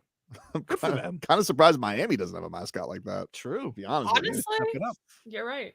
Yeah. You know, we need to step it up. Is there a Mrs. Bernie somewhere? There is, but she just looks like Bernie with a wig. You know, they look very similar. Gotta fix that. Mrs. Anyway, Stanley? No, I don't think there is a Mrs. Stanley. There's There only should Stanley be. and Victor E. There should be because they need to be taking care of each other. Oh boy, that's the problem. Oh no, is that old boy due no. to whatever you're witnessing? Yeah, Victor. Yeah, they just stole a base. It's all good though. It's still no run scored yet, but Nick Fortes threw it into the outfield. Any word on Jazz? Is he okay? Yeah, Jazz Is is playing he today. good? No, Okay, Jazz is cool, playing cool, today. Cool, nice. Yeah, he's already batted. But no runs in the first inning for the Fish. Meanwhile, the Heat won last night. They smoked the Sixers. Can we hear from this fraud, this sweeping under the rug, Doc Rivers, who described this as yesterday's game? This is what the Philadelphia 76ers coach had to say. There's more than one thing tonight. We didn't come to play tonight. We didn't have great energy. Very difficult game to have energy, honestly. It was an exercise tonight. Okay. All right. But, like, it's so sure. it's very hard for us to have energy tonight. You know, like, it's just wear it, dude. You got your ass kicked. You got your ass kicked tonight, and you want to say, "Oh, we didn't bring the energy." Oh, why did you play your guys then? Okay, boom. Why'd you play them then? If you had no energy, if you didn't think you were going to be there. Yeah, from Spo after the game. This is Eric Spoelstra has his Heat get the win yesterday in easy fashion. Great games yesterday from Jimmy Butler, Tyler Hero. Great game for Kevin Love. I was watching the game yesterday with Mrs. Tobin, who we don't have to bring this last segment up to her if that's okay with everybody. Yeah, not our little secret. We'll call this our little secret. I'm gonna send this to her. Great. She's watching the game yesterday, and it's her first time, I think, watching Kevin Love. She goes, "Who's that old guy?" Oh, I was okay. like, "Jeez." Good. I was like, listen, I know he's got like the salt and pepper thing going on, but look, the old man's putting his body on the line. 4 charges he took yesterday. Very He impressive. looks good. I think, yeah, Kevin Love's a handsome fella, He's a very handsome person. but he does. If you don't know Kevin Love, like, you're probably just like, who is that old guy? He doesn't look that old. It's the hair, I think, J-Fig. I think it's the hair. It is a salt and pepper thing. Here is Eric Spoelstra after the game on his team on a roll right now. We'll find out. I don't know what it'll mean. I just know that we're gaining some confidence. We're getting healthy at the right time. And that's all we've been focusing on is us. You know, there's been pockets of the season where we've really been locked in on standings and making a push, everything. The last couple of weeks, we've just had to focus on ourselves and be in the present moment. And it's producing some better results. Nick says on YouTube, he says, tanking for the Nets. What a bunch of cowards. Yeah. Simply put, look, they know. Look, to be honest with you, the Sixers know there's a lot on the line for them this year. Doc Rivers, he don't go far. He's getting fired. James Harden's return to Houston, that seems to be a thing that keeps circulating. So he might be rats off a ship either way. And like, look, if you have another early exit, what's to keep Joel Embiid from saying, "Please get me out of here"? You know, and he starts, chirping some whale sounds out there. Jimmy Butler putting and ones on Joel Embiid and PJ Tucker. That was my favorite part of the game yesterday. He was sticking him too. Like on defense, Yeah. Jimmy Butler was on Joel Embiid. Jimmy Butler's locked in right now, dude. He is playing some really, really good basketball, which I don't care what you say. I don't care how mad Leroy gets at me. That's what I lean on when it comes to the confidence in this team right now. That I have to. Does anybody else? I know we've talked about playoff P with like Paul George, but does anyone else have like that flip the switch that you're actually scared of in the NBA? Kawhi. I would say Kawhi. True. I think that they're looking for that run from him, and I think that when they win that game yesterday against the Lakers, they're looking. That's probably the other team that's been disappointing in record, but everybody's like, what are they going to do in the playoffs? Do we really not believe in them? So I would say them. I would say the Clippers are probably that team right now, out of anybody. Yeah. We'll take a quick break. We'll play a little "You Dead to Me" to wrap things up. One last note. Again, make sure you're in your seats 1:00 on Sunday. If you're going to Heat and Magic, the regular season finale on Easter Sunday, Both cheeks. both cheeks. You don't get to do extra Easter egg hunting, okay? You do that after. You get there 1:00. You be in your seat to hear what Udonis Haslem has to say to the crowd. You understand me? Good. You're dead to me. The results are in.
You're dead to me. All right. Welcome back, everybody. Tobin and Leroy. What a fun Friday with everybody. Got to get some calls earlier on in the show today. True. From Richie, who was Richie the Mets fan, to Nicole. What a bunch of characters. Chapo. Shout out to everybody. Who else? Clayton for calling the show today. Appreciate everybody for calling in. Always appreciate our texters, our YouTubers, our Twitchers, everybody in the community around this show. If you see me at the fights tomorrow, shout boots on the ground or whatever, let me know. And we'll have some fun, maybe. I hope I see some of you guys down at the Kaseya Center tomorrow for fights. And if you're going to the Heat game on Sunday, but have those ass cheeks in that seat at 1 o'clock to listen to you. You better, dude. You better get there early. People be watching. Get there early, dude. Okay? Write down all the seat numbers that are empty when he's speaking. I'll have notes. I will know. Yep. I will know. Anyway, Marlins right now taking on the New York Mets. It is currently 0-0, but the Marlins have a runner on, 2 outs, as they are trying to get to draw first blood on the Mets. Certainly want to try and win this series after the Mets were cowards with yesterday. And, the Mets were able to take 3 out of 4 from the Marlins in a very closely contested series down here in Miami. Then the Mets got the doors blown off them against the Milwaukee Brewers. So here's who I got. Speaking of the Brewers, Brian Anderson, the groundskeeper.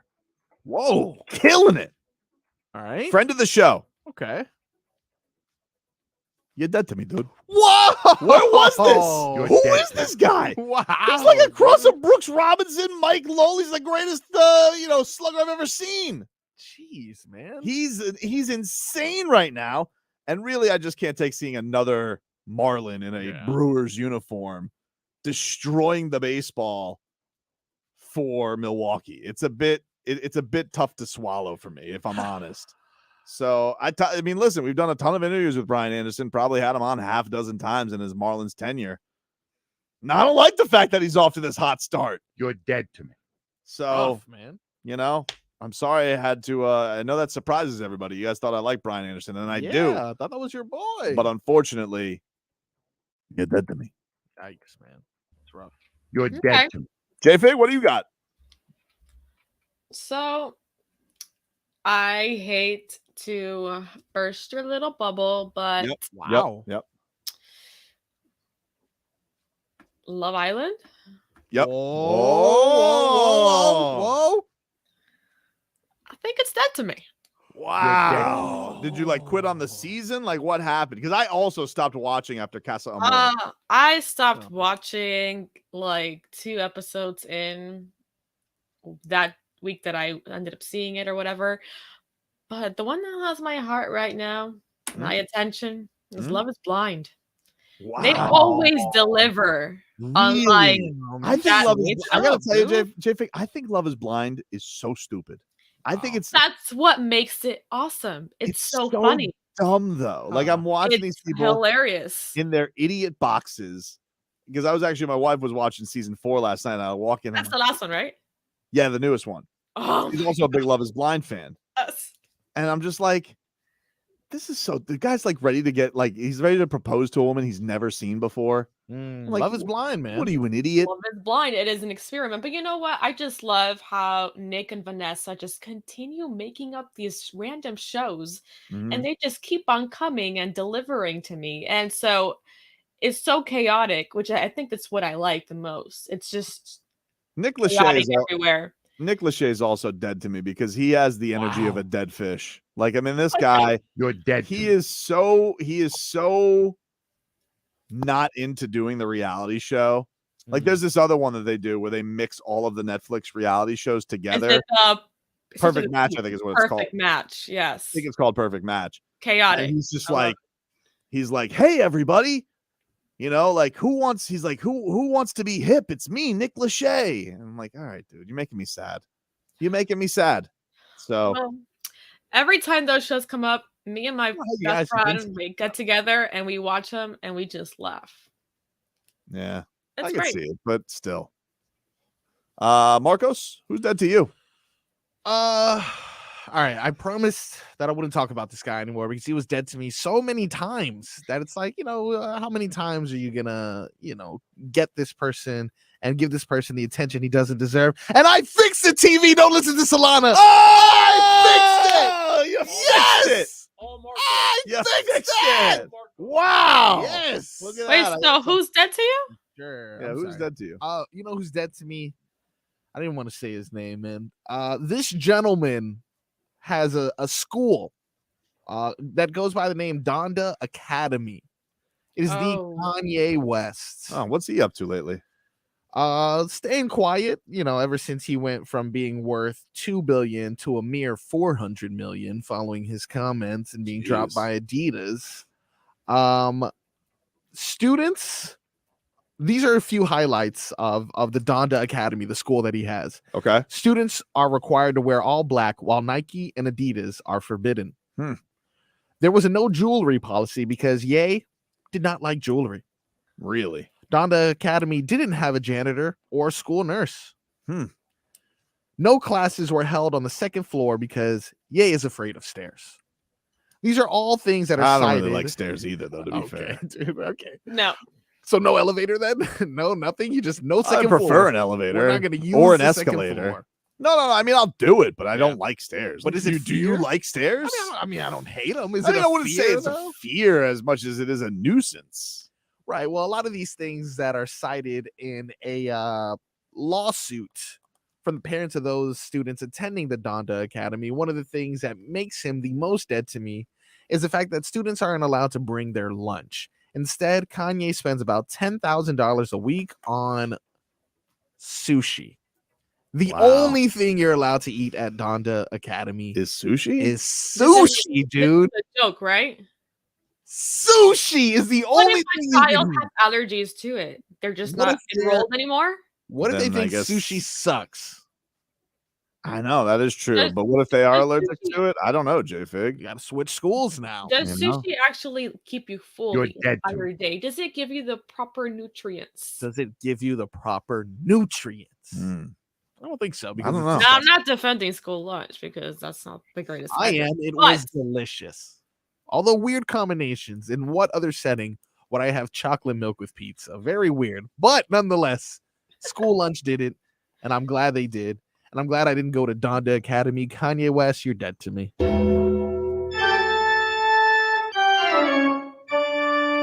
You're dead to me. Edward Bum. Cabrera has 2 on. I think he's walked the first 2 batters of this inning. Hey, Edward Cabrera, fix it. It's fixed. Dude. Fix it, You're dude. watching the game now. Get out there and get some Mets out. Let's go, dude.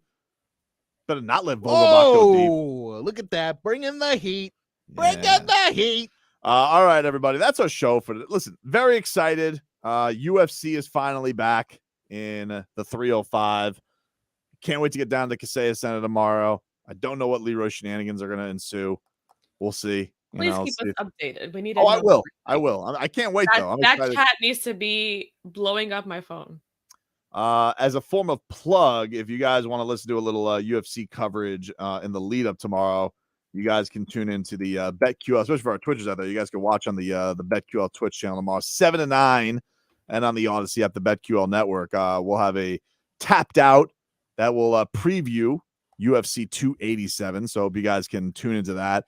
And appreciate everybody for joining this week, man. We had a fun week. We had Gilbert Burns on the show, friend of the show, Gilbert Burns. John Anik, friend of the show. So it was great to talk some UFC with them. Our boy Crutchfield, Coach Crutchfield, got a shout out from Stan Van Gundy yesterday. He invited you guys to the parade. I think he's asking us to play in the parade. I think that's what he said, Loki. I think that's what's going to happen. He also liked the fact that he's beaten the Barry Buccaneers by an average margin of 17, which it was tough for me to bring that to the table for him. Hasn't lost a game in like 2 years though. I know. Well, yeah. I mean, it's pretty wild how good they have been, the Sharks. But you know, it was cool hearing him get a shout out yesterday from old SVG. That was fun, and you know, We also want to thank you for not canceling Tobin. and Yes. his weird. Yes, for sure. I don't know why I'm being canceled, J-Fig. It's not like I said I like Solana, her. what do you think, Mrs.Met? Huh? Thick cheeks, right? Cheeks. Wood. Wow. Wow. Okay. Not sure how I feel about that. What? What? If we weren't canceled previously, we are now for sure. Well, Okay. enjoy that coming on up, everybody. The Hockman and Crowder show is going to come up after us, and I'm sure they'll have a lot of silly sauce. So are we going to like fix this song thing? Is that going to be? Yeah, like, I what's didn't going on even with hear the Oh, preview Time is it? No. because you didn't fix it on time. Fix it, dude. We have time. I want to hear it. Wow. So, just a little Very familiar. backstory. It sounds like Nicole. Does sound like Nicole. I don't know who Nicole is. She I called don't her. like these accusations. Yeah. So Okay. Found some scraps. This was the backstory. Found some scraps. Was able to put something together. Okay. Only have enough battery to power it for a certain amount. This is what we got. See, this is the battery thing. That's what I was making. You seen Iron Man? It's like the first Iron Man. He's in a cave with scraps. That was me.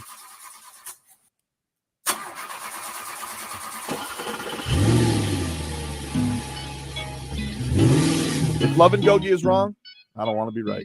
What would Socrates say to that? That is hot water, baby. Yeah. Lynn took my toy. no, I want to see everything.